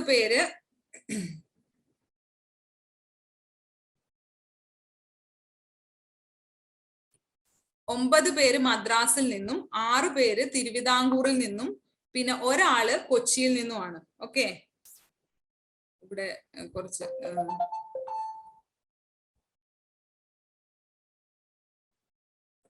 ഓക്കെ, 9 പേര് മദ്രാസിൽ നിന്നും, 6 പേര് തിരുവിതാംകൂറിൽ നിന്ന്, 6 പേരും, ഒരാള് കൊച്ചിയിൽ നിന്നും. ആ കൊച്ചിയിലുള്ള ആളെ പേരൊന്ന് പഠിച്ചു വെച്ചോളൂ. പനമ്പള്ളി ഗോവിന്ദ മേനോനാണ്. കൊച്ചിയിൽ നിന്നുള്ള ആളുടെ പേരാണ് പനമ്പള്ളി ഗോവിന്ദ മേനോൻ. ബാക്കി ഒന്നും പഠിക്കണം എന്നില്ല, അതാണ് ചോദിച്ചു കണ്ടിട്ടുള്ളത്. 9 പേര് മദ്രാസിൽ നിന്നും, 6 പേര് തിരുവിതാംകൂറിൽ നിന്നും, പിന്നെ ഒരാള് കൊച്ചിയിൽ നിന്നും. 17 മലയാളികൾ. ഓക്കെ, പിന്നെ ഒരാള് യുണൈറ്റഡ് പ്രൊവിൻസിൽ നിന്ന്, അതായത് ഇപ്പോഴത്തെ യു പിയിൽ നിന്ന് നോമിനേറ്റ് ചെയ്തിട്ടുണ്ട് കേട്ടോ. അപ്പൊ അങ്ങനെയാണ് 17 പേരുള്ളൂ. അപ്പൊ ഒരാള് കൊച്ചിയിൽ നിന്നാണ്. അത് കൊച്ചിയിൽ നിന്നുള്ള ആളെ പേരാണ് പനമ്പള്ളി ഗോവിന്ദ മേനോൻ. പനമ്പള്ളി ഗോവിന്ദ മേനോൻ. ഓക്കെ, ഇനി ഇത് എപ്പോഴും ചോദിക്കുന്ന 3 ക്വസ്റ്റ്യൻസ് ആണ്. അതായത് നാഷണൽ ഫ്ലാഗ്, നമ്മുടെ ദേശീയ പതാകയില്ലേ, എപ്പോഴാണ് കോൺസ്റ്റിറ്റ്യൂന്റ് അസംബ്ലി അത് അഡോപ്റ്റ് ചെയ്തതെന്ന് ചോദിച്ചാൽ 1947 July 22 1947 July 22 national flag adopt ചെയ്തിട്ടുള്ളത്. ഓക്കെ, നാഷണൽ ഫ്ലാഗ്, നമ്മുടെ ദേശീയ പതാക, ഭരണഘടനാ നിർമ്മാണ സഭ, കോൺസ്റ്റിറ്റ്യൂന്റ് അസംബ്ലി ദേശീയ പതാക അഡോപ്റ്റ് ചെയ്തത്, അതായത് സ്വീകരിച്ചത് 1947 ജൂലൈ 22 പിന്നെ നാഷണൽ ആന്തവും നാഷണൽ സോങ്ങും. ഏതാണ് നമ്മുടെ നാഷണൽ സോങ്? ഒന്ന് കമന്റ് ചെയ്തേ.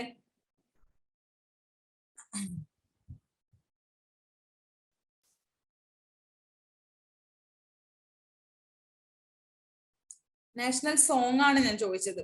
National song Vande Mataram. National anthem ആണ് എന്താ ഈ ഒരു നാഷണൽ ആന്തം ജനഗണമന. എന്താണ് ചോദിച്ചത്? കോൺസ്റ്റിറ്റ്യൂന്റ് അസംബ്ലിയുടെ father of Indian constituent assembly doctor Ambedkar അല്ലേന്ന്? ഫാദർ ഓഫ് ഇന്ത്യൻ കോൺസ്റ്റിറ്റ്യൂഷന്റെ പിതാവാണ് ഡോക്ടർ BR അംബേദ്കർ കേട്ടോ. ഓക്കെ, ഇന്ത്യൻ കോൺസ്റ്റിറ്റ്യൂഷൻ, ഭരണഘടനയുടെ പിതാവ്, father of Indian constitution doctor BR Ambedkar. അപ്പൊ നാഷണൽ ആന്തം സെലക്ട് ചെയ്ത് നിലവിൽ വന്നത് 1950 ജനുവരി 24 രണ്ടും national anthem and national song നമ്മളെ കോൺസ്റ്റിറ്റ്യൂന്റ് അസംബ്ലി അഡോപ്റ്റ് ചെയ്തിട്ടുള്ളത് ജനുവരി 24 1950. അത് രണ്ടും ഒരേ ഡേറ്റിനാണ് എന്ന് ഓർത്ത് വെക്കണം കേട്ടോ. പലപ്പോഴായിട്ട് ചോദിക്കുന്നതാണ്.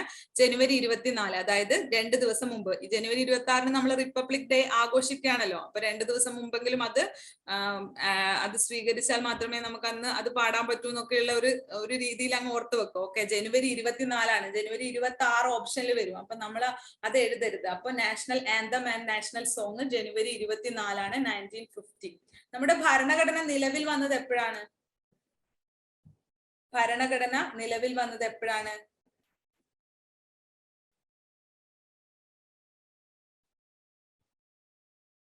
ഇന്ത്യൻ ഫ്ലാഗ് പിങ്കള വെങ്കയ്യ തന്നെയാണ്. പിങ്കള വെങ്കയ്യാണ് ഇന്ത്യൻ. 1950 ഭരണഘടന നിലവിൽ വന്നത് ജനുവരി 26. ഓക്കെ, ഭരണഘടന നിലവിൽ വന്നത്. ഇനി ഓക്കെ, ഭരണഘടന നിലവിൽ വന്നത് 1950 ജനുവരി 26 നമ്മുടെ നമ്മള് റിപ്പബ്ലിക് ആയിട്ട് ആഘോഷിക്കുന്ന ദിവസം. ഇനി ഭരണഘടനാ നിർമ്മാണ സഭ, അതായത് കോൺസ്റ്റിറ്റ്യൂവന്റ് അസംബ്ലി അംഗീകരിച്ച ഒരു ദിവസമുണ്ട്. അത് എപ്പോഴാണെന്ന് അറിയോ?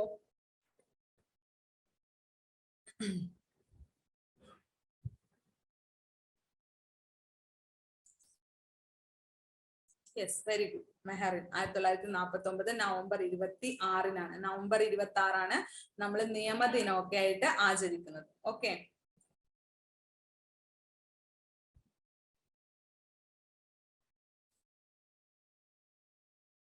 ഇനി നമ്മൾ ഈ ഭരണഘടനാ നിർമ്മാണ കോൺസ്റ്റിറ്റ്യൂവന്റ് അസംബ്ലിയില് ഒരുപാട് കമ്മിറ്റികളുണ്ട്, മേജർ കമ്മിറ്റി, ഒരുപാട് കമ്മിറ്റികൾ കൂടി ചേർന്നിട്ടാണ് നമ്മുടെ ഇന്ത്യൻ ഭരണഘടന തയ്യാറാക്കിയിട്ടുള്ളത്. അപ്പൊ ഈ ഇന്ത്യൻ ഭരണഘടനയില് മേജർ കമ്മിറ്റികൾ 22ഓളം മേജർ കമ്മിറ്റികളുണ്ട്. അതിൽ കുറച്ച് കമ്മിറ്റികളുടെ പേര് കുറച്ച് കമ്മിറ്റികളുടെ ചെയർമാന്റെ പേര് നമ്മൾ പഠിച്ചു വെക്കണം. ടോട്ടൽ 22 കമ്മിറ്റികളാണ് ഉണ്ടായിരുന്നത്. മേജർ കമ്മിറ്റികളാണ്, സബ് കമ്മിറ്റികൾ വേറെയുണ്ട്. അതിൽ ഏറ്റവും ഇമ്പോർട്ടന്റ് ആയിട്ടുള്ള ഒരു കമ്മിറ്റിയാണ് ഡ്രാഫ്റ്റിംഗ് കമ്മിറ്റി. ഭരണഘടനയുടെ കരടൊക്കെ തയ്യാറാക്കിയ ഭരണഘടനയുടെ മേജർ, അതായത് ഏറ്റവും ഇമ്പോർട്ടന്റ് ആയിട്ടുള്ള ഒരു കമ്മിറ്റിയാണ് ഡ്രാഫ്റ്റിംഗ് കമ്മിറ്റിയുടെ ചെയർമാൻ ആരാണ്? ഒന്ന് കമന്റ് ചെയ്യൂ. ഡ്രാഫ്റ്റിംഗ് കമ്മിറ്റിയുടെ ചെയർമാൻ ആരാണ്? യെസ്, പറഞ്ഞോളൂ. മെഹറിൻ, മുഹമ്മദ്. ഓക്കെ, BR അംബേദ്കർ ആണ്. ഡ്രാഫ്റ്റിംഗ് കമ്മിറ്റിയുടെ ചെയർമാൻ എന്ന് പറയുന്നത് BR അംബേദ്കർ ആണ്. ഡ്രാഫ്റ്റിംഗ് കമ്മിറ്റിയുടെ ചെയർമാൻ അല്ലെ. ഡ്രാഫ്റ്റിംഗ് കമ്മിറ്റി നിലവിൽ വന്നത് എപ്പോഴാണ്? ഇത് എപ്പോഴും ചോദിക്കുന്ന ഒരു ക്വസ്റ്റ്യൻ ആണ്. ഓഗസ്റ്റ് 29, 1947 ഓഗസ്റ്റ് 29-നാണ് ഡ്രാഫ്റ്റിംഗ് കമ്മിറ്റി നിലവിൽ വന്നിട്ടുള്ളത്. Okay, August 29, 1947. അത് 47 ആണ്, 46 എഴുതരുത്. ഡ്രാഫ്റ്റിംഗ് കമ്മിറ്റി നിലവിൽ വന്നിട്ടുള്ളത് ഓഗസ്റ്റ് 29, 1947. ഓക്കെ, ഇനി നമ്മൾ നേരത്തെ പറഞ്ഞതാണ് ഭരണഘടനാ നിർമ്മാണ സഭയിലെ മലയാളി വനിതകൾ ആരൊക്കെയാണെന്നുള്ളത്. മലയാളി വനിതകൾ ആരൊക്കെയാണ്? Annie Mascarene, Ammu Swaminathan and Dakshayani Velayudhan. ഓർത്ത് വെക്കണം കേട്ടോ. ഇവരെ ഇടയ്ക്കിടെ PSC ചോദിക്കുന്നതാണ്. ഇപ്പൊ സ്റ്റേറ്റ്മെന്റ് ആയിട്ടാണ് വരാറ്. അതായത് തിരുവിതാംകൂറിൽ നിന്ന് ഒരാൾ മാത്രമേ ഉള്ളൂ, അതാണ് ആനി മസ്ക്രീൻ. ബാക്കി രണ്ടുപേരും അമ്മു സ്വാമിനാഥനും ദാക്ഷായണി വേലായുധനും. അവര് രണ്ടുപേരും മദ്രാസ് പ്രൊവിൻസിൽ നിന്നുള്ള ആൾക്കാരാണ്. ഓക്കെ, അതായത് ആനി മസ്ക്രീൻ ആൻഡ് അമ്മു സ്വാമിനാഥൻ, ദാക്ഷായണി വേലായുധൻ. ഇതിൽ തിരുവിതാംകൂറിൽ നിന്ന് ആനി മസ്ക്രീൻ മാത്രമേ ഉള്ളൂ. അങ്ങനെ ഒരു ക്വസ്റ്റ്യൻ വന്നിട്ടുണ്ട്. അതായത് ഒന്നുകിൽ ചേരുംപടി ചേർക്കുക, അതൊക്കെ ചോദിക്കുന്നുണ്ട് കേട്ടോ. ഇപ്പൊ PSC ചേരുംപടി ചേർക്കുക എന്നുള്ള കാര്യങ്ങളൊക്കെ ചോദിക്കുന്നുണ്ട്. അപ്പൊ നിങ്ങൾക്ക് മൈക്ക് ഓൺ ആക്കി എന്തെങ്കിലും ചോദിക്കണമെങ്കിൽ ചോദിക്കാം കേട്ടോ. പരക്കെ ചോദിക്കാതെ ആരെങ്കിലും ഒരാള്, കാരണം ഞാൻ മാത്രം ഇങ്ങനെ പറഞ്ഞു പോകുമ്പോ അതെന്തെങ്കിലും നിങ്ങൾക്ക് മനസ്സിലാവാണ്ടുണ്ടോ എന്തെങ്കിലും ഒക്കെ ചോദിക്കണമെങ്കിൽ ചോദിക്കാം. Okay, Annie Mascarene, Ammu Swaminathan and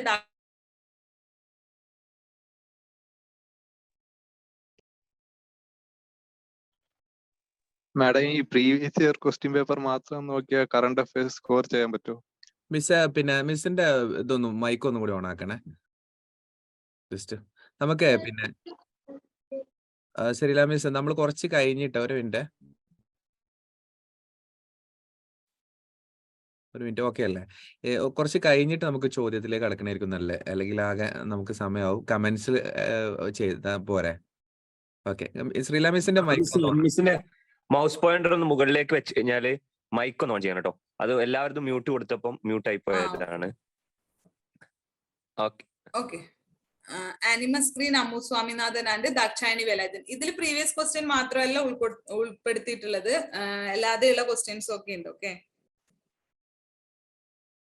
അല്ലാതെയുള്ള പോയിന്റ്സ് ഒക്കെ ഉണ്ട്. ഭരണഘടനയുടെ ടോട്ടൽ ആയിട്ടുള്ള പോയിന്റ്സ് ആണ്. അപ്പൊ നമ്മൾ ഈ 1 മണിക്കൂർ കൊണ്ട് ഭരണഘടന ഒന്നും തീരില്ല, 1 മണിക്കൂർ കൊണ്ടും തീരില്ല. അതുപോലെ ഒരു എന്താ പറയാ, നമ്മൾ ഇതുപോലെ 2 മണിക്കൂർ കൊണ്ടും തീരില്ല. അത്രയും കാര്യങ്ങൾ എടുക്കാനുള്ള ഒരു ഭാഗമാണ് ഭരണഘടന എന്ന് പറയുന്നത്. അപ്പൊ നമ്മള് സമയപരിമിതി മൂലം കുറച്ച് ഇമ്പോർട്ടൻസ് ആയിട്ടുള്ള, അതായത് നിങ്ങൾക്ക് ഇതിൽ നിന്ന് എന്തായാലും എന്റെ ഒരു ക്ലാസ്സിൽ നിന്ന് ഒരു 3 മാർക്കെങ്കിലും കിട്ടുമെന്നുള്ളതാണ് എന്റെ ഒരു വിശ്വാസം. അങ്ങനെ വരാറുണ്ട്, ഈ ക്വസ്റ്റ്യൻസ് ഒക്കെ വരുന്ന ക്വസ്റ്റ്യൻസ് തന്നെയാണ്. Okay, Annie Mascarene, Ammu Swaminathan and Dakshayani Velayudhan. ഇത്രയും പേരാണ് 3 വനിതകൾ എന്ന് പറഞ്ഞത്. അതിൽ ആനി മസ്ക്രീൻ മാത്രമാണ് തിരുവിതാംകൂറിൽ നിന്നുള്ളത്. അമ്മു സ്വാമിനാഥൻ ആൻഡ് ദാക്ഷായണി വേലായുധൻ അവര് മദ്രാസിൽ നിന്നുള്ള സ്ത്രീകളാണ് എന്ന് ഓർത്ത് വെക്കുക. പിന്നെ ഡ്രാഫ്റ്റിംഗ് കമ്മിറ്റിയിലെ മെമ്പേഴ്സ് അത് ഇമ്പോർട്ടന്റ് ആണ്. 7 പേരാണ് ഉണ്ടായിരുന്നത് ഡ്രാഫ്റ്റിംഗ് കമ്മിറ്റിയിലെ മെമ്പേഴ്സ്. ചെയർമാൻ BR അംബേദ്കർ ആണ് എന്ന് നമുക്കറിയാം. പിന്നെ KM Munshi, Muhammad Saadulla, Alladi Krishnaswami Iyer, N Gopalaswami Iyengar, DP Khaitan, BL Mitter. DP Khaitan and BL Mitter, ഇത്രയും പേരാണ് 7 പേരുണ്ടായിരുന്നത്. DP ഗെയ്ത്താന്റെ മരണശേഷം കൃഷ്ണമാചാരി അങ്ങനെ ചോദിച്ചിട്ടുണ്ട്. DP ഗെയ്ത്താൻ, കൃഷ്ണമാചാരി, അതായത് DP ഗെയ്ത്താന് മരണശേഷം ഡ്രാഫ്റ്റിംഗ് കമ്മിറ്റിയിലേക്ക് വന്നത് ആരാണ്? അത് കൃഷ്ണമാചാരിയാണ്. ഖെയ്ത്താന്റെ മരണശേഷം കൃഷ്ണമാചാരി, മിത്തറിന്റെ ഭരണശേഷം N മാധവ റാവു ആണ് വന്നിട്ടുള്ളത്. Madhava Rao. Okay. BR Ambedkar, KM Munshi, Muhammad Saadulla, Alladi Krishnaswami Iyer, N Gopalaswami Iyengar, DP Khaitan, BL Mitter. Okay. ഇനി father of Indian constitution BR Ambedkar ആണ്. BR അംബേദ്കറെ കുറിച്ച് നമ്മൾ പഠിക്കണം. Father of Indian constitution, Indian കോൺസ്റ്റിറ്റ്യൂഷന്റെ പിതാവ്, architect of Indian constitution, Indian കോൺസ്റ്റിറ്റ്യൂഷന്റെ ആർക്കിടെക്ട്, ഭരണഘടനയുടെ ശില്പി എന്ന് ചോദിക്കാറുണ്ട്. ഫസ്റ്റ് യൂണിയൻ ലോ മിനിസ്റ്റർ, ഇതൊക്കെ ആരാണ്? BR അംബേദ്കർ ആണ്. മോഡേൺ മനു, മോഡേൺ ബുദ്ധ എന്നൊക്കെ അറിയപ്പെടുന്നത് BR അംബേദ്കർ ആണ്. Father of Indian constitution, architect of Indian constitution, first union law minister, he is known as modern Manu and modern Buddha. Okay.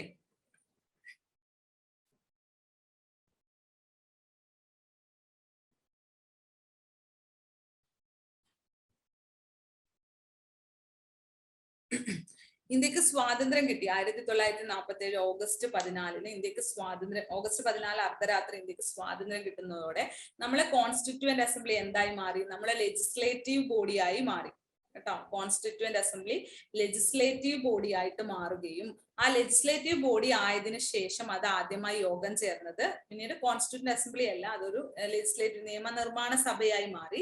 പിന്നീട് ആ നിയമനിർമ്മാണ സഭയായതിനു ശേഷം യോഗം ചേരുന്നത് 1947 നവംബർ 17 കേട്ടോ. 1947 നവംബർ 17 കോൺസ്റ്റിറ്റ്യൂവന്റ് അസംബ്ലി നിയമനിർമ്മാണ സഭയായി മാറിയതിനു ശേഷം ഉള്ള ആദ്യത്തെ യോഗം ചേരുന്നത്. ഓക്കെ. ഇനി നമ്മുടെ കോൺസ്റ്റിറ്റ്യൂഷണൽ ഡേ, ഭരണഘടനാ ദിനം, അതായത് കോൺസ്റ്റിറ്റ്യൂവന്റ് അസംബ്ലി ഭരണഘടനാ നിർമ്മാണ സഭയെ ഭരണഘടനയെ അംഗീകരിച്ച ദിവസമാണ് നമ്മൾ എന്ത് പറയുന്നത്? നമ്മുടെ കോൺസ്റ്റിറ്റ്യൂഷണൽ ഡേ എന്ന് പറയുന്നത് നവംബർ 26. 1949 നവംബർ 26 ഭരണഘടന അംഗീകരിച്ചത്. ഭരണഘടന അംഗീകരിച്ചത്, ആക്സെപ്റ്റ് ചെയ്തത് 1949 നവംബർ 26 ഭരണഘടന നിലവിൽ വന്നത് 1950 ജനുവരി 26 ആ 2 ഡേറ്റ് മാറിപ്പോകരുത്. അപ്പൊ കോൺസ്റ്റിറ്റ്യൂഷണൽ ഡേ എന്ന് പറയുന്നത് നവംബർ 26, നാഷണൽ ലോ ഡേ നിയമദിനം എന്ന് പറയുന്നതും നവംബർ 26 പക്ഷെ റിപ്പബ്ലിക് ഡേ ജനുവരി 26 ഇത് കോൺസ്റ്റിറ്റ്യൂവന്റ് അസംബ്ലി കോൺസ്റ്റിറ്റ്യൂഷനെ അംഗീകരിച്ച ദിവസമാണ് ഈ നവംബർ 26 എന്ന് പറയുന്നത്. ഓക്കെ. പിന്നെ കോൺസ്റ്റിറ്റ്യൂഷൻ സൈൻ ചെയ്തത് 284 പേരാണ്. നമ്മൾ 389 ടോട്ടൽ സ്ട്രെങ്ത് ഉണ്ടായിരുന്നു. വിഭജനത്തിന് ശേഷം കുറെ പേര് പാകിസ്ഥാനിലേക്ക് പോയിട്ടുണ്ട്, ആ ഭരണഘടനാ നിർമ്മാണ സഭയിലുള്ള അംഗങ്ങള്. അപ്പൊ അതൊന്നും നമ്മൾ ഇവിടെ പറഞ്ഞ കൂടുതൽ കൺഫ്യൂഷൻ ആയി പോവും. അപ്പൊ അതുകൊണ്ട് ഇപ്പൊ ഭരണഘടനയിലെ 389 പേരുള്ള ഭരണഘടനാ നിർമ്മാണ സഭയിൽ 284 പേരാണ് എന്താണ് ഈ ഭരണഘടനയിൽ സൈൻ ചെയ്യുന്നത്. ഓക്കെ. 1950 ജനുവരി 24 തന്നെയാണ് ഭരണഘടനയില് സൈൻ ചെയ്യുന്നത്. ഓക്കെ. നാഷണൽ ഫ്ലാഗും നാഷണൽ ആന്തവും ഒക്കെ അംഗീകരിച്ച ദിവസം ഏതാണ് അഡോപ്റ്റ് ചെയ്തത്? എല്ലാവരും ഉറങ്ങിപ്പോയോ? കേൾക്കുന്നില്ലേ? നാഷണൽ ഫ്ലാഗ് അഡോപ്റ്റ് ചെയ്തത്, നാഷണൽ ഫ്ലാഗ് അല്ല national anthem national song adopt ചെയ്തത് എപ്പോഴാണ്? ജനുവരി 24 ആണ്. 1950 ജനുവരി 24. ഓക്കെ. ഓക്കെ. ഹസീന, സീനത്ത് എല്ലാവരും ആൻസർ ചെയ്യുന്നുണ്ട്. ജനുവരി 24 ആണ്. 26 അല്ല കേട്ടോ, 24 ആണ്. ആരാണ് 26 ഇട്ടത്? അൻസില 26 അല്ല 24 ആണ്. ഓക്കെ. 24 അതായത് റിപ്പബ്ലിക്കിന് 2 ദിവസം മുമ്പ് തന്നെ നമ്മൾ എന്ത് ചെയ്തിട്ടുണ്ട്? National anthem and national song നമ്മൾ അഡോപ്റ്റ് ചെയ്തിട്ടുണ്ട്. ഓക്കെ. പിന്നെ നമ്മുടെ ഭരണഘടന came into being on എന്ന് പറഞ്ഞ് 26 ജാനുവരി 1950 അത് എന്താണ് നമ്മുടെ ഭരണഘടന നിലവിൽ വന്നത്. ഓക്കെ.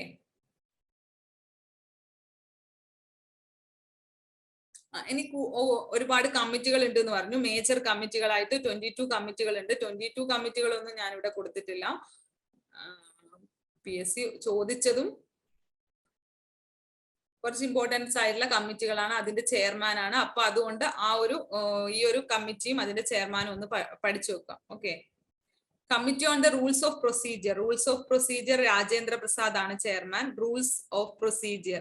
പിന്നെ സ്റ്റിയറിംഗ് കമ്മിറ്റി, ഭരണഘടനയുടെ സ്റ്റിയറിംഗ് രാജേന്ദ്ര പ്രസാദിന്റെ കയ്യിലാണ് എന്ന് ഓർക്കാൻ വേണ്ടി പറയുന്നതാണ്. സ്റ്റിയറിംഗ് കമ്മിറ്റി രാജേന്ദ്ര പ്രസാദ് ആണ്. Finance and staff committee Rajendra Prasad ആണ്. Finance and staff committee Rajendra Prasad ആണ്. സ്റ്റിയറിംഗ് കമ്മിറ്റി രാജേന്ദ്ര പ്രസാദ് ആണ്. Committee on the rules of procedure Rajendra Prasad ആണ്. പിന്നെ ക്രെഡൻഷ്യൽ കമ്മിറ്റി അല്ലാടി കൃഷ്ണസ്വാമി അയ്യർ. അതുപോലെ ഹൗസ് കമ്മിറ്റി പട്ടാഭി സീതാരാമയ്യ. ഞാൻ ഇമ്പോർട്ടന്റ് ആയിട്ടുള്ളത് പറയും. Order of business KM Munshi. Ad hoc committee on national flag ഒക്കെ ചോദിച്ചതാണ്. PSC എല്ലാ കമ്മിറ്റികളും ചോദിച്ചതാണ്. അപ്പൊ പഠിക്കാൻ പറ്റുമെങ്കിൽ എല്ലാം ഒന്ന് പഠിച്ചു വെക്കാം. പക്ഷെ റീസെന്റ് ആയിട്ട് ഇപ്പോഴത്തെ പരീക്ഷകളിൽ കണ്ടുവരുന്ന കുറച്ച് ക്വസ്റ്റ്യൻസ് എന്ന് പറയുന്നത് ഈ ചേരുംപടി ചേർക്കലാണ്. ഈ ഒരു ഭാഗത്ത് നിന്ന് വരുന്നത് ചേരുംപടി ചേർക്കുന്ന ഒരു സംഭവമാണ് ഇപ്പോഴത്തെ.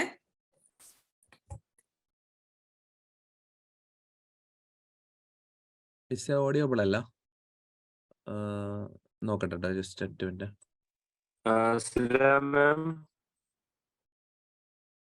ഒരു മിനിറ്റ് വെയിറ്റ് ചെയ്യണം. എന്തോ ടെക്നിക്കൽ എറർ ആണ്.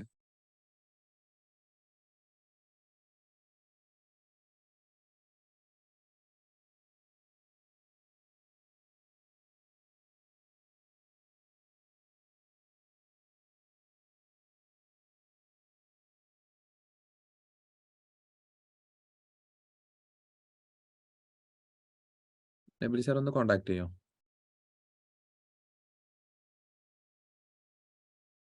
ഓക്കെ, ഞാൻ നോക്കുന്നുണ്ട്.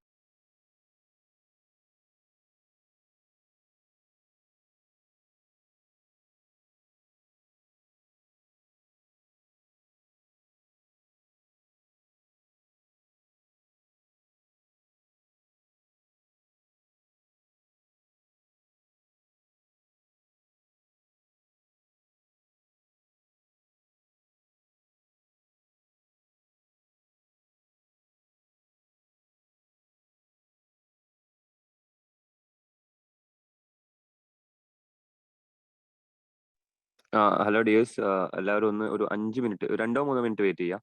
മിസ്സിന്റെ ലാപ്ടോപ്പ് പെട്ടെന്ന് റീസ്റ്റാർട്ട് ആയി പോയതാണ്. ഫുൾ ചാർജ് തന്നെ ആയിരുന്നു, പക്ഷെ റീസ്റ്റാർട്ട് ആയി പോയി എന്ന് പറഞ്ഞു. എന്താണെന്ന് അറിയില്ല. ലാപ്ടോപ്പ് ഓൺ ആക്കിയിട്ടുണ്ട്. Please wait for 2 minutes.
Asif sir Sreelam മാമിനെ ഒന്ന് കോസ്റ്റ് ആക്കണേ.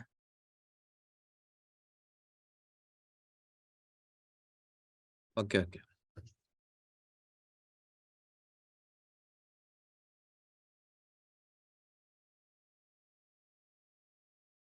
ഓക്കെ, റെഡിയാണ്. ശ്രീലാം മാം സ്ക്രീൻ ഷെയർ ചെയ്തോളൂ കേട്ടോ. ഓക്കെ, സോറി, അതൊരു എന്റെ ലാപ്ടോപ്പിന്റെ ഒരു പ്രശ്നം പറ്റിയതാണ് കേട്ടോ. Sorry, extremely sorry.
ഹലോ, കേൾക്കുന്നുണ്ടോ?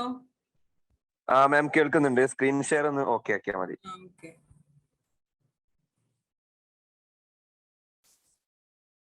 സ്ക്രീൻ ഷെയർ ചെയ്തിട്ടുണ്ടല്ലോ, കാണാൻ പറ്റുന്നുണ്ടോ?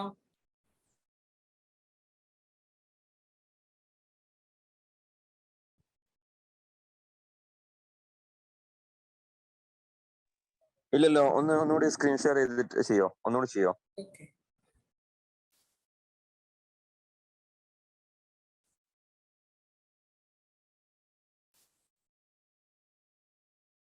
ഓക്കെ, വരുന്നുണ്ട്. ഓക്കെ, ഇനി ഫുൾ സ്ക്രീൻ ആക്കിക്കോളൂ. ഓക്കെ, ഓക്കെ അല്ലേ? ഓക്കെ മാം, റെഡിയാണ്. ഓക്കെ, സോറി, അതൊരു ടെക്നിക്കൽ എററാണ്, സോറി. അപ്പൊ നമുക്ക് തുടങ്ങാം. നമ്മൾ എവിടെയായിരുന്നു പറഞ്ഞു നിർത്തിയത്? ഒന്ന് പറഞ്ഞേ.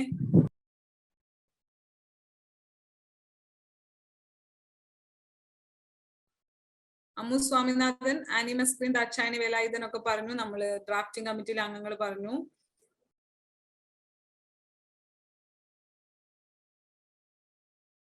കമ്മിറ്റികളാണ് നമ്മൾ പറഞ്ഞുകൊണ്ടിരുന്നത് അല്ലേ? ഓക്കെ, കമ്മിറ്റികളാണ് പറഞ്ഞുകൊണ്ടിരുന്നത്. അപ്പോ committee on the rules of procedure Rajendra Prasad, steering committee Rajendra Prasad, finance and staff committee Rajendra Prasad, credential committee Alladi Krishnaswami Iyer, order of business KM Munshi, ad hoc committee on national flag Rajendra Prasad, committee on function of constituent assembly GV Mavalankar, fundamental rights and minorities വളരെ important ആണ്. Fundamental rights and minorities Vallabhbhai Patel, Sardar Vallabhbhai Patel. Committee on fundamental rights and minorities Vallabhbhai Patel ആണ്. Okay, മൗലികാവകാശങ്ങളുടെ ഓർത്ത് വെച്ചിട്ട് 2 വർഷം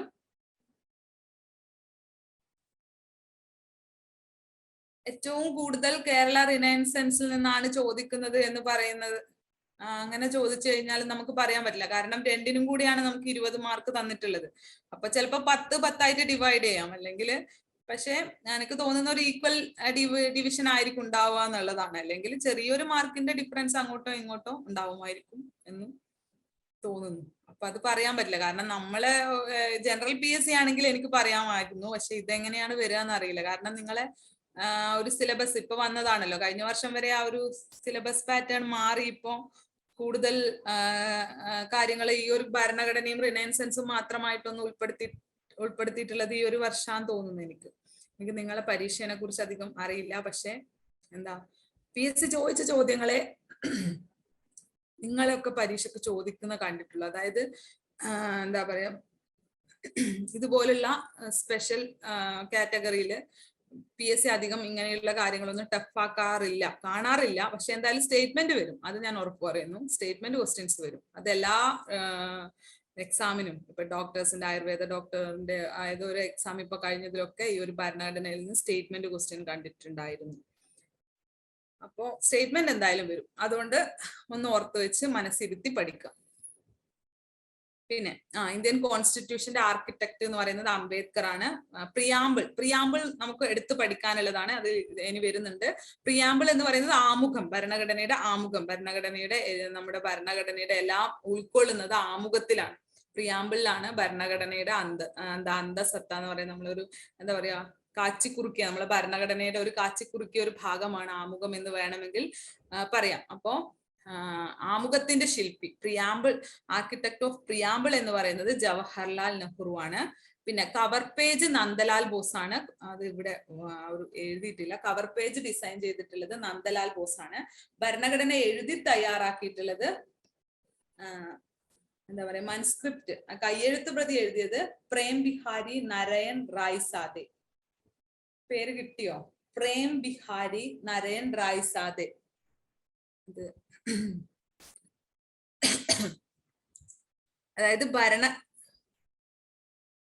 ഭരണഘടന എഴുതി തയ്യാറാക്കിയിട്ടുള്ളത് കയ്യെഴുത്ത് പ്രതി. ഭരണഘടന ഒരു കോപ്പി നല്ല വൃത്തിയിൽ നല്ല ഭംഗിയുള്ള ഹാൻഡ് റൈറ്റിംഗിൽ എഴുതി വെച്ചിട്ടുള്ളതാണ്. അത് എഴുതി തയ്യാറാക്കിയത് Prem Bihari Narain Rai Sada. Okay.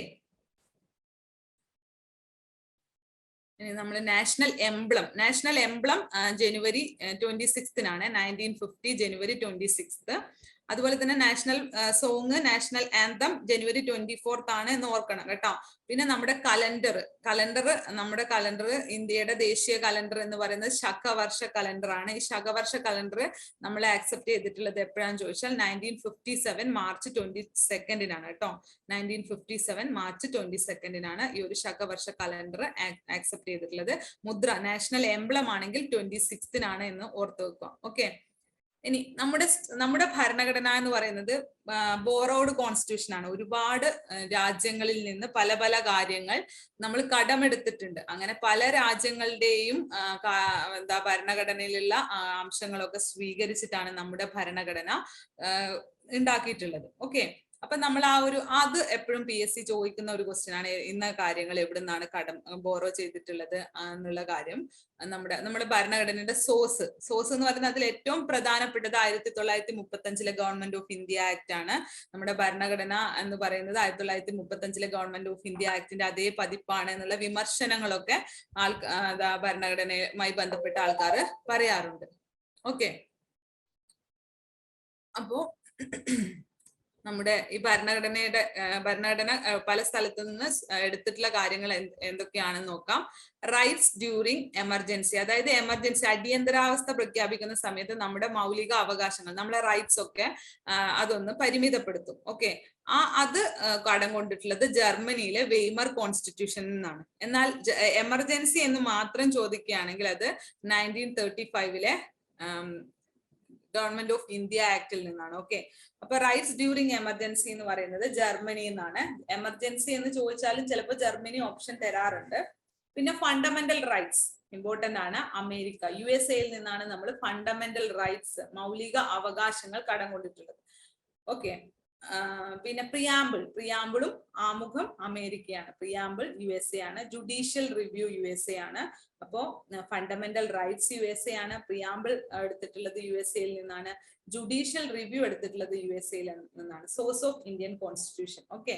Fundamental rights USA, preamble USA, judicial review USA. Single citizenship, ഇന്ത്യയില് ഉള്ളത് സിംഗിൾ സിറ്റിസൺഷിപ്പ് ആണ്, ഏക പൗരത്വമാണ്. ഈ സിംഗിൾ സിറ്റിസൺഷിപ്പ് ഇന്ത്യ ബോറോ ചെയ്തിരിക്കുന്നത് ബ്രിട്ടനിൽ നിന്നാണ്. ഓക്കെ. ബ്രിട്ടൻ. പിന്നെ റിട്ട് എന്ന് പറയുന്നത്, റിട്ടൊക്കെ നമുക്ക് ഫണ്ടമെന്റൽ റൈറ്റ്സിൽ പഠിക്കാനുണ്ട്. റിട്ട് ബ്രിട്ടൻ, അതോ മറന്നു പോകില്ലല്ലോ, അതേ സൗണ്ട് ആണ്. Writ Britain. പിന്നെ റെസിഡ്വറി പവേഴ്സ് കാനഡയിൽ നിന്നാണ്. റെസിഡ്വറി പവേഴ്സ് എടുത്തിട്ടുള്ളത് കാനഡയിൽ നിന്നാണ്. പിന്നെ union list, state list, Canada. Union ലിസ്റ്റിനെ, സ്റ്റേറ്റ് ലിസ്റ്റിനെ കുറിച്ചൊക്കെ ക്ലാസ് നമ്മുടെ ആപ്പിലുണ്ട്. യൂണിയൻ ലിസ്റ്റും സ്റ്റേറ്റ് ലിസ്റ്റും കാനഡയിലാണ്. Concurrent list ഓസ്ട്രേലിയയിലാണ്. പെട്ടെന്ന് കൺകറന്റ് ലിസ്റ്റ് കാനഡ എന്ന് എഴുതരുത്. കൺകറന്റ് ലിസ്റ്റ് ഓസ്ട്രേലിയയാണ്. Union list and state list ആണ് കാനഡ എന്ന് പറയുന്നത്.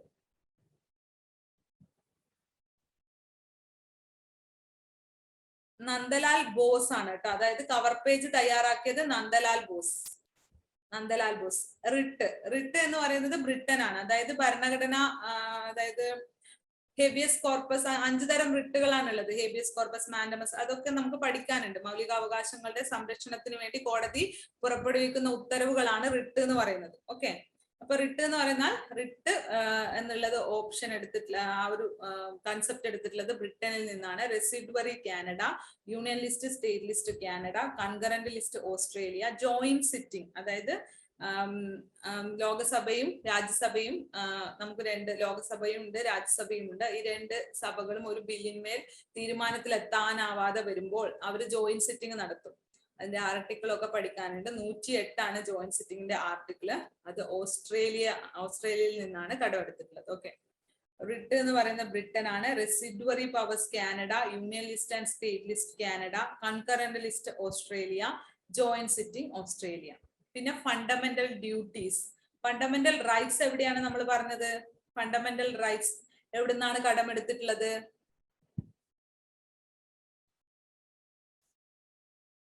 USA. ഇതൊക്കെ ചോദിച്ചാല് നമ്മള് അവിടെ പറഞ്ഞിട്ടുണ്ടല്ലോ salient features of Indian constitution. ഇതൊക്കെ ഭരണഘടനയുടെ പ്രധാനപ്പെട്ട ഫീച്ചേഴ്സുകളാണ്. അപ്പൊ ഇതൊക്കെ വിട്ടുകൊണ്ട് എങ്ങനെയാണ് നമുക്ക് ക്ലാസ് മുന്നോട്ട് പോകാൻ പറ്റുക? കാരണം ഇതില് ഈ ഒരു സംഭവത്തിൽ ചോദിക്കാത്തതായിട്ട്, PSC പ്രീവിയസ് ഇയർ ആയിട്ട് ചോദിക്കാത്തതായിട്ട് ഒന്നുപോലും ഇല്ല. ഫണ്ടമെന്റൽ റൈറ്റ്സ് ചോദിച്ചിട്ടുണ്ട്, പ്രിയാമ്പിൾ ചോദിച്ചിട്ടുണ്ട്, ജുഡീഷ്യൽ റിവ്യൂ ചോദിച്ചിട്ടുണ്ട്, സിംഗിൾ സിറ്റിസൺഷിപ്പ് ചോദിച്ചിട്ടുണ്ട്, എല്ലാം ചോദിച്ചിട്ടുണ്ട്. അപ്പൊ ഇതൊരിക്കലും നമുക്ക് വിട്ടുകൊണ്ട് പഠിക്കാൻ പറ്റില്ല. ഓക്കെ, ഇതൊക്കെ ചോദിക്കുന്ന ക്വസ്റ്റ്യൻസ് തന്നെയാണ്, റിപ്പീറ്റ് ആയിട്ട് ചോദിക്കുന്ന ക്വസ്റ്റ്യൻസും ആണ്. PSCക്ക് ഒരു സ്വഭാവം എന്ന് പറയുന്നത് പ്രീവിയസ് ക്വസ്റ്റ്യൻസ് ആണ്. PSCയിലെ ഒരു ക്വസ്റ്റ്യൻ പേപ്പർ എടുക്കുമ്പോൾ അത് പല വിധത്തിൽ തിരിച്ചു മറിച്ചൊക്കെ അവർ ഇടും. പക്ഷെ എന്തായാലും അതിന്റെ ഒരു അടിസ്ഥാനം, ഒരു 50% ക്വസ്റ്റ്യന്റെ അടിസ്ഥാനം എന്ന് പറയുന്നത് പ്രീവിയസ് ഇയർ ക്വസ്റ്റ്യൻസ് തന്നെയായിരിക്കും. ഓക്കെ, നിങ്ങളെ പ്രീവിയസ് ഇയർ ക്വസ്റ്റ്യൻസ് വർക്ക്ഔട്ട് ചെയ്താൽ, പക്ഷെ നിങ്ങളെ പരീക്ഷ ഒരുപാട് മുമ്പ് നടന്നതാണെന്ന് തോന്നുന്നു. അപ്പോ പ്രീവിയസ് ഇയർ ക്വസ്റ്റ്യൻസ് വർക്ക്ഔട്ട് ചെയ്ത് കഴിഞ്ഞാൽ, അതേ മോഡലിലുള്ള പ്രീവിയസ് ഇയർ ക്വസ്റ്റ്യൻസ് വർക്ക്ഔട്ട് ചെയ്ത് കഴിഞ്ഞാൽ നിങ്ങൾക്കൊരു 5-ൽ കൂടുതൽ മാർക്ക് കിട്ടുമെന്ന് ഞാൻ പറയുന്നു. അതാണ് PSCയുടെ ഒരു എന്താ പറയാ, ഒരു സ്ട്രാറ്റജി. എന്താ, ആ ഒരു രീതിയിലാണ് PSC പോകുന്നത്. പലപ്പോഴും നിങ്ങൾക്ക് കിട്ടാവുന്ന പ്രീവിയസ് ക്വസ്റ്റ്യൻസ് ഒക്കെ നിങ്ങളൊന്ന് ചെയ്ത് നോക്കുന്നത് നല്ലതായിരിക്കും. എക്സാമിന് മുമ്പ്, പോകുന്നതിന് മുമ്പ് പ്രീവിയസ് ക്വസ്റ്റ്യൻ ചെയ്യുന്നത് എപ്പോഴും നല്ലതാണ്. കാരണം എന്താ, നമുക്ക് ആ ഒരു എങ്ങനെയാ നമുക്ക് എക്സാമിനെ അപ്രോച്ച് ചെയ്യാം എന്നുള്ള ഒരു എന്താ പറയാ, ഒരു ധൈര്യം നമുക്ക് കിട്ടും. ഓക്കെ, നമ്മൾ ഇതിനു വേണ്ടിയാണ് ഒരുപാട് കാലമായിട്ട് ഇങ്ങനെ പ്രവർത്തിക്കുന്നുണ്ടാവും അല്ലെ. അപ്പൊ ആ ഒരു സമയത്ത് എന്താ, നമ്മൾ അവിടെ എത്തുമ്പോൾ നമ്മൾ വല്ലാതെ ടെൻഷൻ ആവും. കാരണം ഞാൻ ഇത്ര നാൾ പഠിച്ചല്ലോ, എനിക്ക് എന്നിട്ട് ഇത് അറിയാത്ത ക്വസ്റ്റ്യൻ ആണല്ലോ, 1-2 ക്വസ്റ്റ്യൻ എനിക്ക് 1-2 ക്വസ്റ്റ്യൻ ആദ്യം തന്നെ നമുക്ക് കിട്ടിയില്ലെങ്കിൽ നമ്മൾ ഭയങ്കരമായിട്ട് ഡൗൺ ആവും. അപ്പൊ അതൊക്കെ ഒന്ന് മാറ്റാൻ, ആ ഒരു സംഭവങ്ങളൊക്കെ, ആ ഒരു പരീക്ഷയോടുള്ള പേടിയൊക്കെ ഒന്ന് മാറ്റാൻ നമ്മൾ പ്രീവിയസ് ക്വസ്റ്റ്യൻസ് സൈറ്റിൽ ഉണ്ടാവും, PSCയുടെ സൈറ്റിൽ തന്നെ ഉണ്ടാവും. പ്രീവിയസ് ക്വസ്റ്റ്യൻ അടിച്ചു കൊടുത്തു കഴിഞ്ഞാൽ കിട്ടും. അപ്പോൾ അതൊന്ന് ഡൗൺലോഡ് ചെയ്ത് ചെയ്യുന്നത് നമുക്ക് വളരെ നല്ല ഒരു കാര്യമായിരിക്കും. നമുക്ക് എക്സാമിനെ അപ്രോച്ച് ചെയ്യാനുള്ള ഒരു ധൈര്യം കിട്ടും. പിന്നെ എക്സാം ഹാളിലുള്ള ടെൻഷൻ ഒക്കെ ഒഴിവാക്കാൻ വേണ്ടിയിട്ട് അത് സഹായിക്കും. ഓക്കെ, അപ്പൊ അതൊന്ന് ചെയ്തു നോക്കൂ. പക്ഷെ ഇതൊന്നും നമുക്ക് ഒരിക്കലും ഭരണഘടന എടുക്കുമ്പോൾ ഈ ഒരു നമ്മളെ ബോറോ ചെയ്ത കൺസെപ്റ്റ് ഒന്നും ഒരിക്കലും ഒഴിവാക്കിക്കൊണ്ട് എടുക്കാൻ പറ്റില്ല. Okay, concurrent list Australia, joint sitting Australia. Fundamental duties റഷ്യയാണ്. 5-year പ്ലാൻ, 5-year പ്ലാന് പഞ്ചവത്സര പദ്ധതി എന്ന് കേട്ടിട്ടുണ്ടാവും, അത് റഷ്യയിൽ നിന്നാണ്. ഫണ്ടമെന്റൽ ഡ്യൂട്ടീസ് മൗലിക കടമകളാണെങ്കിൽ റഷ്യയിൽ നിന്നും, മൗലിക അവകാശമാണെങ്കിൽ അത് അമേരിക്കയിൽ നിന്നുമാണ്. പിന്നെ ലിബർട്ടി, ഇക്വാലിറ്റി ആൻഡ് ഫ്രറ്റേണിറ്റി, അത് ഫ്രാൻസിൽ നിന്നാണ് കേട്ടോ. അതെല്ലാവർക്കും അറിയായിരിക്കും അല്ലെ, ഫ്രഞ്ച് വിപ്ലവമൊക്കെ നമ്മൾ 10ാം ക്ലാസ്സിലൊക്കെ പഠിക്കുന്നുണ്ട്. Liberty, equality and fraternity, France. പിന്നെ റിപ്പബ്ലിക്, ഫ്രാൻസ്. ഇതിൽ ഒരു ക്വസ്റ്റ്യൻ പോലും PSC ചോദിക്കാത്ത ക്വസ്റ്റ്യൻ അല്ല. ഇതൊക്കെ PSCയുടെ പല ഒരു പരീക്ഷയിൽ ചോദിക്കുന്നല്ല കേട്ടോ ഞാൻ പറഞ്ഞത്. പല പരീക്ഷകളിലായിട്ട് വന്നു പോകുന്ന ക്വസ്റ്റ്യൻസ് ആണ്. വന്നു പോകുന്ന ക്വസ്റ്റ്യൻസ് തന്നെയാണ് നമ്മൾ വീണ്ടും വീണ്ടും കാണുന്നത്. ഓക്കെ, ഇപ്പം കുറച്ചൊരു മോഡൽ മാറ്റുന്നുണ്ട്. അതായത് എന്താന്ന് വെച്ചാൽ സ്റ്റേറ്റ്മെന്റ് കുറച്ച് കൂടുതൽ വരുന്നുണ്ട്. പക്ഷെ നിങ്ങളൊന്നും പരീക്ഷയ്ക്ക് PSC പ്രീവിയസ് ക്വസ്റ്റ്യന്റെ അപ്പുറത്തേക്കുള്ള ഒരു ക്വസ്റ്റ്യൻസ് ചോദിക്കുമെന്ന് എനിക്ക് തോന്നുന്നില്ല. ചിലപ്പോൾ കറണ്ട് അഫയേഴ്സ് ആയിട്ടൊക്കെ ചോദിക്കായിരിക്കും, ഭേദഗതിയൊക്കെ, പുതിയ ഭേദഗതികളൊക്കെ ചോദിക്കാം. ഇതൊക്കെ സിലബസിനകത്ത് നിന്നുള്ള ക്ലാസ് മാത്രമാണ് കേട്ടോ, സിലബസിന്റെ പുറത്തേക്കൊന്നും പോയിട്ടില്ല. സിലബസിനകത്ത് നിന്നുള്ള ക്ലാസ് തന്നെയാണ്. അത് ഇവിടെ എഴുതിയിട്ടുണ്ട്, calligrapher of the Indian constitution Prem Behari Narain Raizada. പിന്നെ ആമുഖം. ആമുഖം എന്ന് നമ്മുടെ സിലബസിൽ എടുത്തു പറഞ്ഞിട്ടുണ്ട്. The preamble. പ്രിയാമ്പിൾ എവിടെ നിന്നാണ് നമ്മൾ പ്രിയാമ്പിൾ എന്ന കൺസെപ്റ്റ് കടമെടുത്തിട്ടുള്ളത്? American constitution was the first to begin with the preamble. India adopted this method from USA യിൽ നിന്നാണ് നമ്മൾ എന്ത് കടമെടുത്തിട്ടുള്ളത്? ഈ ഒരു പ്രിയാമ്പിൾ എന്ന് പറയുന്ന കൺസെപ്റ്റ് നമ്മൾ അഡോപ്റ്റ് ചെയ്തിട്ടുള്ളത്. Okay, sorry. നമ്മുടെ ഭരണഘടനയുടെ ഒരു ഇൻട്രൊഡക്ഷൻ ആണ് പ്രിയാമ്പിൾ എന്ന് പറയുന്നത്. നമ്മൾ എവിടെയും എന്ത് ബുക്കും വായിക്കുമ്പോൾ ഒരു ആമുഖം ഉണ്ടാവില്ല, ആ ബുക്കിലേക്ക് കടന്നു ചെല്ലുന്ന ഒരു ആമുഖം, അത് തന്നെയാണ്. പക്ഷെ ഇന്ത്യൻ ഭരണഘടനയുടെ ആമുഖം എന്ന് പറയുന്നത് ഒരുപാട് പ്രത്യേകതകളുള്ള ഒരു ആമുഖമാണ്. ഇന്ത്യൻ ഭരണഘടനയുടെ ആമുഖം എന്ന് പറയുന്നത്. ആ ആമുഖത്തിന്റെ പ്രത്യേകതകളൊക്കെ നമുക്ക് പഠിക്കാനുണ്ട്. അപ്പൊ ആമുഖം കടമെടുത്തിട്ടുള്ളത് ആമുഖം അമേരിക്ക. അപ്പൊ നിങ്ങൾക്ക് ഇംഗ്ലീഷിലാണെങ്കിൽ ആ ആമുഖം എന്ന് പറയുമ്പോൾ പ്രിയാമ്പിൾ ആണെന്ന് അറിയാലോ. അപ്പൊ ആമുഖം അമേരിക്ക എന്നുള്ള കോഡൊന്ന് ഓർത്ത് വെച്ചാൽ അത് നമുക്ക് മാറിപ്പോവില്ല. അതുകൊണ്ടാണ് ഞാൻ മലയാളത്തിൽ പറയുന്നത്. കാരണം കുറച്ച് കോഡുകളൊക്കെ കിട്ടുമ്പോൾ നമുക്ക് ഒരു ക്വസ്റ്റ്യൻ പേപ്പറിൽ ആ ഒരു സംഭവം കാണുമ്പോൾ നമ്മൾ പഠിച്ചില്ലെങ്കിൽ നമുക്ക് ആ ഒരു ക്വസ്റ്റ്യൻ എഴുതാൻ പറ്റും. Okay, in India preamble is the heart and soul of the constitution. Indian ഭരണഘടനയുടെ ഹൃദയവും ആത്മാവുമാണ് എന്ത്? നമ്മുടെ പ്രിയാമ്പിൾ, ഭരണഘടനയുടെ പ്രിയാമ്പിൾ എന്ന് പറയുന്നത്. അതിൽ നിന്ന് തന്നെ നമുക്ക് മനസ്സിലാവാലോ ഭരണഘടനയിൽ എത്രത്തോളം ഇമ്പോർട്ടൻസ് ആണ് പ്രിയാമ്പിളിനുള്ളതെന്ന്. Heart and soul of constitution എന്നാണ് എന്ത് ഭരണഘടനയുടെ ആമുഖം അറിയപ്പെടുന്നത്. രത്നം എന്നൊക്കെ അറിയപ്പെടുന്നത്, ഇന്ത്യൻ ഭരണഘടനയുടെ രത്നം എന്നൊക്കെ അറിയപ്പെടുന്നത് ഈ കോൺസ്റ്റിറ്റ്യൂഷൻ ഈ പ്രിയാമ്പിളാണ്. ഈ പ്രിയാമ്പിളിന്റെ ശില്പി ആരാണ് എന്ന് ചോദിക്കാറുണ്ട്. അപ്പൊ എല്ലാവരും BR അംബേദ്കർ എന്ന് കറുപ്പിച്ചു വെച്ചിട്ട് വരും. അതും ഒരു എന്താ പറയാ, ചോദ്യം വായിക്കാത്തതിന്റെ മിസ്റ്റേക്ക് ആണ്. ജവഹർലാൽ നെഹ്റു ആണ് എന്താണ് ആമുഖത്തിന്റെ ശില്പി. പ്രിയാമ്പിളിന്റെ ആർക്കിടെക്ട് എന്ന് പറയുന്നത് ജവഹർലാൽ നെഹ്റു ആണ്. പക്ഷെ ഭരണഘടനയുടെ ആർക്കിടെക്ട് അല്ലെങ്കിൽ കോൺസ്റ്റിറ്റ്യൂഷന്റെ ആർക്കിടെക്ട് ഓഫ് കോൺസ്റ്റിറ്റ്യൂഷൻ എന്ന് ചോദിച്ചാൽ അത് BR അംബേദ്കർ ആണ്. പ്രിയാമ്പിളിന്റെ ആർക്കിടെക്ട് ആരാന്ന് ചോദിച്ചാൽ അത് ജവഹർലാൽ നെഹ്റു ആണ്. ജവഹർലാൽ നെഹ്റു ഒബ്ജക്റ്റീവ് റെസൊല്യൂഷൻ, ലക്ഷ്യപ്രമേയം, അത് എവിടെ പിന്നെ നമ്മുടെ കോൺസ്റ്റിറ്റ്യൂന്റ് അസംബ്ലിയിൽ അവതരിപ്പിച്ചു. എപ്പോഴാണ്? 1946 ഡിസംബർ 13 നമ്മുടെ ഭരണഘടനാ അസംബ്ലിയില്, ഭരണഘടനാ നിർമ്മാണ സഭയില് ഒബ്ജക്റ്റീവ് റെസൊല്യൂഷൻ അവതരിപ്പിച്ചു. ഈ ഒബ്ജക്റ്റീവ് റെസൊല്യൂഷൻ ആണ് പിന്നീട് നമ്മുടെ ആമുഖമായിട്ട് മാറിയിട്ടുള്ളത്. ഓക്കെ, 1946 ഡിസംബർ 13 ഒബ്ജക്റ്റീവ് റെസൊല്യൂഷൻ അവതരിപ്പിച്ചു? ജവഹർലാൽ നെഹ്റു. ഇതാണ് പിന്നീട് എന്തായി മാറിയത്? നമ്മുടെ ആമുഖമായിട്ട് മാറിയത്. ഓക്കെ, അപ്പൊ ആമുഖത്തിന്റെ ശില്പി അല്ലെങ്കിൽ ആർക്കിടെക്ട് ഓഫ് പ്രിയാമ്പിൾ എന്ന് ചോദിച്ചു കഴിഞ്ഞാൽ അത് ജവഹർലാൽ നെഹ്റു ആണ്. ആർക്കിടെക്ട് ഓഫ് ഇന്ത്യൻ കോൺസ്റ്റിറ്റ്യൂഷൻ എന്ന് ചോദിച്ചു കഴിഞ്ഞാൽ അത് ഡോക്ടർ BR അംബേദ്കർ ആണ്. മാറിപ്പോകരുത്. ഈ ലക്ഷ്യപ്രമേയം അല്ലെങ്കിൽ ഒബ്ജക്റ്റീവ് റെസൊല്യൂഷൻ 1946 ഡിസംബർ 13 അവതരിപ്പിച്ച ലക്ഷ്യപ്രമേയം ഭരണഘടനാ അസംബ്ലി, അതായത് കോൺസ്റ്റിറ്റ്യൂന്റ് അസംബ്ലി അത് പാസ്സാക്കുന്നത് 1947 ജനുവരി 22 ഓക്കെ, 46 ഡിസംബർ 13 ലക്ഷ്യപ്രമേയം അവതരിപ്പിക്കുന്നത്. 47 ജനുവരി 22 ഇത് പാസ്സാക്കും. ഓക്കെ, ഇനി പ്രിയാമ്പിളിനെ കുറച്ച് ആൾക്കാർ വിശേഷിപ്പിച്ചിട്ടുണ്ട്. പ്രിയാമ്പിൾ ഈസ് കോൾഡ് ആസ്, അതായത് അത്രയും ഇമ്പോർട്ടന്റ് ആയിട്ടുള്ള നമ്മുടെ ഭരണഘടനയുടെ ഹൃദയവും ഹാർട്ട് ആൻഡ് സോൾ ആയ ഈ കോൺസ്റ്റിറ്റ്യൂഷന്റെ പ്രിയാമ്പിളിനെ കുറച്ച് ആൾക്കാർ ചില രീതിയിൽ വിശേഷിപ്പിച്ചിട്ടുണ്ട്. ഇതിന് കുറെ വിമർശനങ്ങൾ നേരിടേണ്ടി വന്നിട്ടുണ്ട്. അതൊന്നും ഞാനിവിടെ പറയുന്നില്ല, എന്താ വെച്ചാൽ ടൈം പോവും. അതുകൊണ്ട് നോവൽ ഫീച്ചേഴ്സ് അങ്ങനെ കുറെ കാര്യങ്ങൾ അതിൽ വിമർശിക്കുകയും ചെയ്തിട്ടുണ്ട്. ഇതില് പൊളിറ്റിക്കൽ ഹൊറോസ്കോപ്പ്, രാഷ്ട്രീയ ജാതകം എന്ന് വിശേഷിപ്പിച്ചത് KM മുൻഷിയാണ് കേട്ടോ. Political horoscope. ഐഡന്റിറ്റി കാർഡ്, തിരിച്ചറിയൽ കാർഡ് എന്ന് വിശേഷിപ്പിച്ചത് NA പൽക്കിവാല. ഐഡന്റിറ്റി കാർഡ് എന്ന് പറയുന്നത് പൽക്കിവാലയാണ്. പൊളിറ്റിക്കൽ ഹൊറോസ്കോപ്പ് എന്ന് വിശേഷിപ്പിച്ചത് KM മുൻഷിയാണ്. Okay,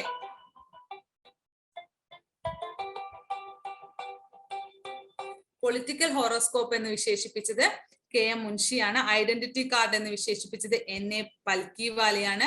key to the constitution, ഭരണഘടനയുടെ താക്കോൽ എന്ന് വിശേഷിപ്പിച്ചത് ഏണസ്റ്റ് ബാർക്കർ ആണ്. പൊളിറ്റിക്കൽ ഹോറോസ്കോപ്പ് എന്ന് വിശേഷിപ്പിച്ചത് KM Munshi. Identity card NA Palkhivala. Key to the constitution എന്ന് വിശേഷിപ്പിച്ചത് ഏണസ്റ്റ് ബാർക്കർ ആണ് കേട്ടോ. Key to the constitution. Ambedkar ആരാന്ന് ചോദിച്ചാൽ അത് മനസ്സിലായിട്ടുണ്ടാവും തോന്നുന്നു കേട്ടോ.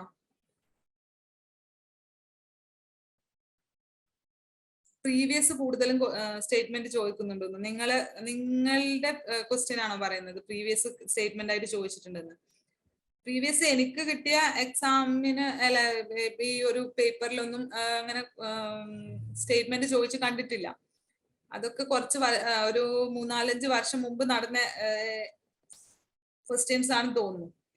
പ്രീവിയസ് ഇപ്പം PSC ചോദിക്കുന്ന ഒരു മെത്തേഡ് എന്ന് പറയുന്നത് ഇത് തന്നെയാണ്. ഒരു 50%. യൂണിവേഴ്സിറ്റി അസിസ്റ്റന്റ് എഴുതിയവരുണ്ടോ? ഇന്നലെ യൂണിവേഴ്സിറ്റി അസിസ്റ്റന്റ് എക്സാം എഴുതിയവരുണ്ടോ?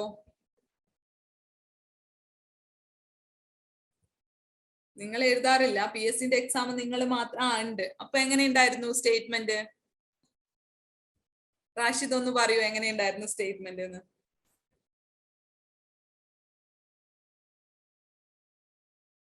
വീട്ടിലിരുന്ന് എഴുതി. ഓക്കെ. അപ്പോ യൂണിവേഴ്സിറ്റി അസിസ്റ്റന്റിന്റെ ആ ഒരു GK പാർട്സിലെ സ്റ്റേറ്റ്മെന്റ് ഒന്നും നമുക്കൊന്നും അങ്ങോട്ട് അപ്രോച്ച് ചെയ്യാൻ പറ്റാത്ത പോലത്തെ സ്റ്റേറ്റ്മെന്റ് ആണ്. പക്ഷെ നിങ്ങൾക്ക് അങ്ങനെയൊന്നും വരില്ല കേട്ടോ.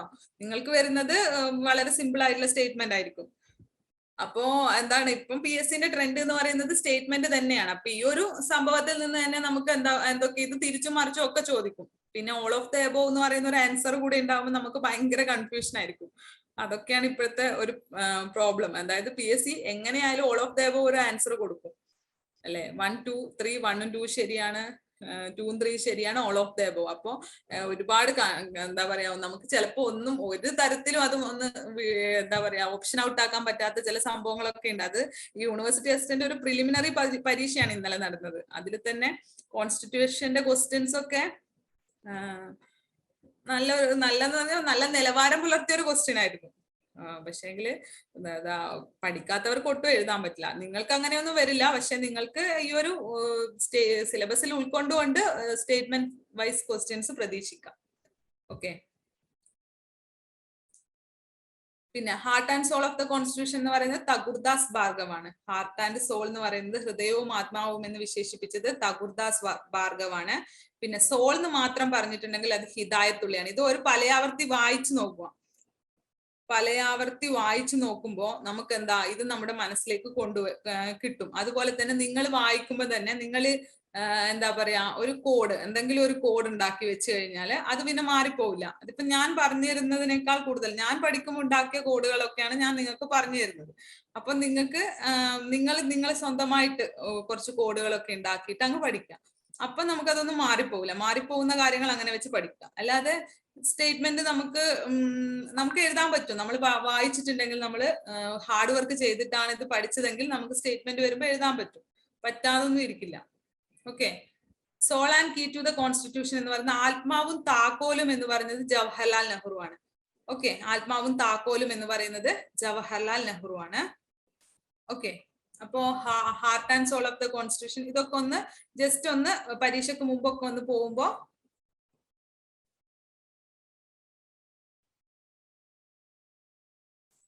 ആ 2021 തൊട്ട് 2019 ലാസ്റ്റ് തൊട്ടാണ് PSC കൂടുതൽ എന്താ സ്റ്റേറ്റ്മെന്റ് വൈസ് ക്വസ്റ്റ്യൻസ് ചോദിക്കാൻ തുടങ്ങിയത്. അപ്പോ സ്റ്റേറ്റ്മെന്റ് തന്നെയാണ് വരുന്നുണ്ട്. സ്റ്റേറ്റ്മെന്റ് വൈസ് ക്വസ്റ്റ്യൻസ് ഇപ്പൊ എല്ലാ പരീക്ഷകൾക്കും വരുന്നുണ്ട്. അതായത് ഞാനിപ്പോ നോക്കിയ പ്രീവിയസ് ക്വസ്റ്റ്യൻ, അതായത് ഇങ്ങനെ സ്പെഷ്യൽ ആയിട്ട് വരുന്ന സ്പെഷ്യൽ PSCയില്, ജനറൽ PSC അല്ലാണ്ട് സ്പെഷ്യൽ PSCയിലെ ടോപ്പിക്കുകൾ നോക്കുമ്പോൾ ഈ ഒരു അവരുടെ ടോപ്പിക്കിൽ നിന്ന് അവർക്ക് വരുന്നുണ്ടാവും. അതുപോലെ തന്നെ ഈ ഒരു ജനറൽ കാറ്റഗറിയിലുള്ള ക്വസ്റ്റ്യൻസിനും എന്താണ് വരുന്നത്, ഈ ഒരു സ്റ്റേറ്റ്മെന്റ് ക്വസ്റ്റ്യൻസ് വരുന്നുണ്ട്. അപ്പൊ നമ്മൾ സ്റ്റേറ്റ്മെന്റ് ക്വസ്റ്റ്യൻസ് ചെയ്യാനുള്ള ഒരു ഇത് നമ്മൾ ഉണ്ടാക്കിയെടുക്കണം. അപ്പൊ അതുപോലുള്ള ചില പ്രീവിയസ് ക്വസ്റ്റ്യൻസ് ഒക്കെ ചെയ്തു നോക്കുക. ഇപ്പൊ യൂണിവേഴ്സിറ്റി അസിസ്റ്റന്റ് ചെയ്യാത്തവർ അതൊന്നും ചെയ്തു നോക്കുക. ഭരണഘടനയുമായിട്ട് ബന്ധപ്പെട്ട നല്ല ക്വസ്റ്റ്യൻസ് വന്നതാണ് ഇപ്പൊ നടന്ന പിന്നെ അസിസ്റ്റന്റ് പ്രിസൺ ഓഫീസർ. വളരെ സിമ്പിൾ ആയിട്ട് വന്ന ക്വസ്റ്റ്യൻസ് ആണ്. അതൊന്ന് ചെയ്ത് നോക്കൂ നിങ്ങൾ. അസിസ്റ്റന്റ് പ്രിസൺ ഓഫീസറിലെ ഭരണഘടന, അതായത് GK ആൻഡ് കറണ്ട് അഫയേഴ്സിൽ ഭരണഘടനയുമായി ബന്ധപ്പെട്ട കുറച്ച് ക്വസ്റ്റ്യൻസ് നിങ്ങൾക്ക് അത് അറ്റൻഡ് ചെയ്യാൻ പറ്റും. ഒന്ന് ഇന്ന് പോയിട്ട് ഒന്ന് ആ ക്വസ്റ്റ്യൻസ് ചെയ്ത് നോക്കൂ. അത് കഴിഞ്ഞ ആഴ്ച നടന്ന എക്സാം ആണ്. ഓക്കെ, അത് ഇംഗ്ലീഷിലേക്ക് വരുന്നേ ഉള്ളൂ. ആ ക്വസ്റ്റ്യൻസ് അതുപോലെ ഇംഗ്ലീഷിലേക്ക് ഉണ്ടാവുന്നേ ഉള്ളൂ. അപ്പൊ അതൊന്ന് ചെയ്ത് നോക്കൂ നിങ്ങള്.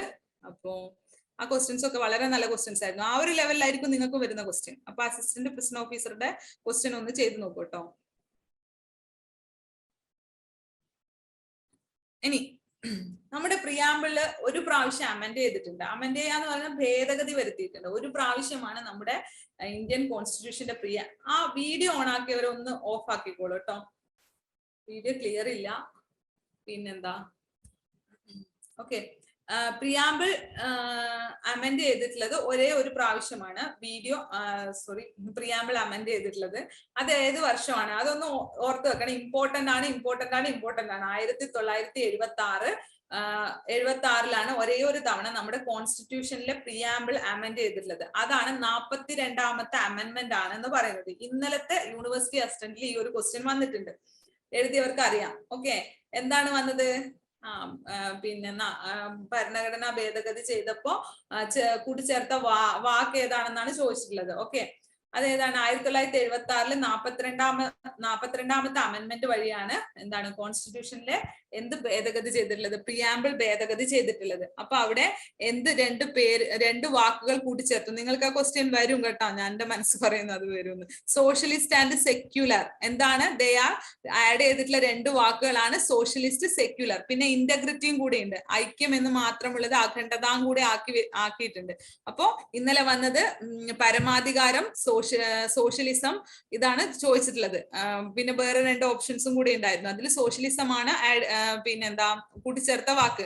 ഇന്നലത്തെ യൂണിവേഴ്സിറ്റി അസിസ്റ്റന്റിൽ ഈ ക്വസ്റ്റ്യൻ ഉണ്ടായിരുന്നു. Okay, they are socialist, secular, പിന്നെ ഇന്റഗ്രിറ്റി. ഈ മൂന്ന് വാക്കുകളാണ് 1976 42ാം അമെൻമെന്റ് വഴി ഭരണഘടനയുടെ ആമുഖത്തിൽ കൂട്ടിച്ചേർത്തിട്ടുള്ളത്. എന്തൊക്കെയാണ്?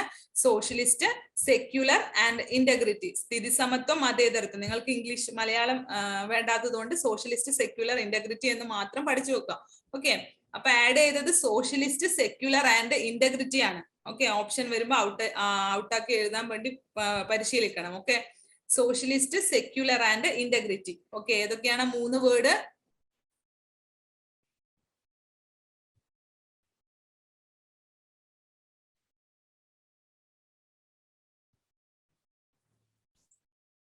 Socialist, secular and integrity. അപ്പൊ ഈ പ്രിയാമ്പിളും കൂടെ കഴിഞ്ഞിട്ട് നമുക്ക് നിർത്താം. ഒരുപാട് എടുക്കാനുണ്ട് കേട്ടോ. Socialist, secular and integrity. അത് പ്രകാരം ഇന്ത്യ എന്തായി? Sovereign, socialist, secular, democratic republic. ഇതേ ടേമിൽ ഒന്ന് പഠിച്ചു വെക്കണേ. ഇതും ചോദിച്ചിട്ടുണ്ട്. പരമാധികാര, സോഷ്യലിസ്റ്റ്, മതേതരത്വ, ജനാധിപത്യ, republic. Sovereign, socialist, secular, democratic, republic. SSS 3 S ആണ്. പിന്നെ DR, sovereign, socialist, secular, democratic, republic. ഇത് പ്രകാരം അക്കോർഡിംഗ് ടു ദ പ്രിയാമ്പിളിലെ ഈ ഭരണഘടനയിലെ ഭേദഗതി വരുത്തിയതിനു ശേഷം ഇന്ത്യ എന്തായി? Sovereign, socialist, secular, democratic, republic. Okay, ഒന്ന് ഓർത്ത് വെച്ച് പഠിക്കണേ. ആഡ് ചെയ്ത വാക്കുകൾ ഏതൊക്കെയാണ് ആഡ് ചെയ്തത്?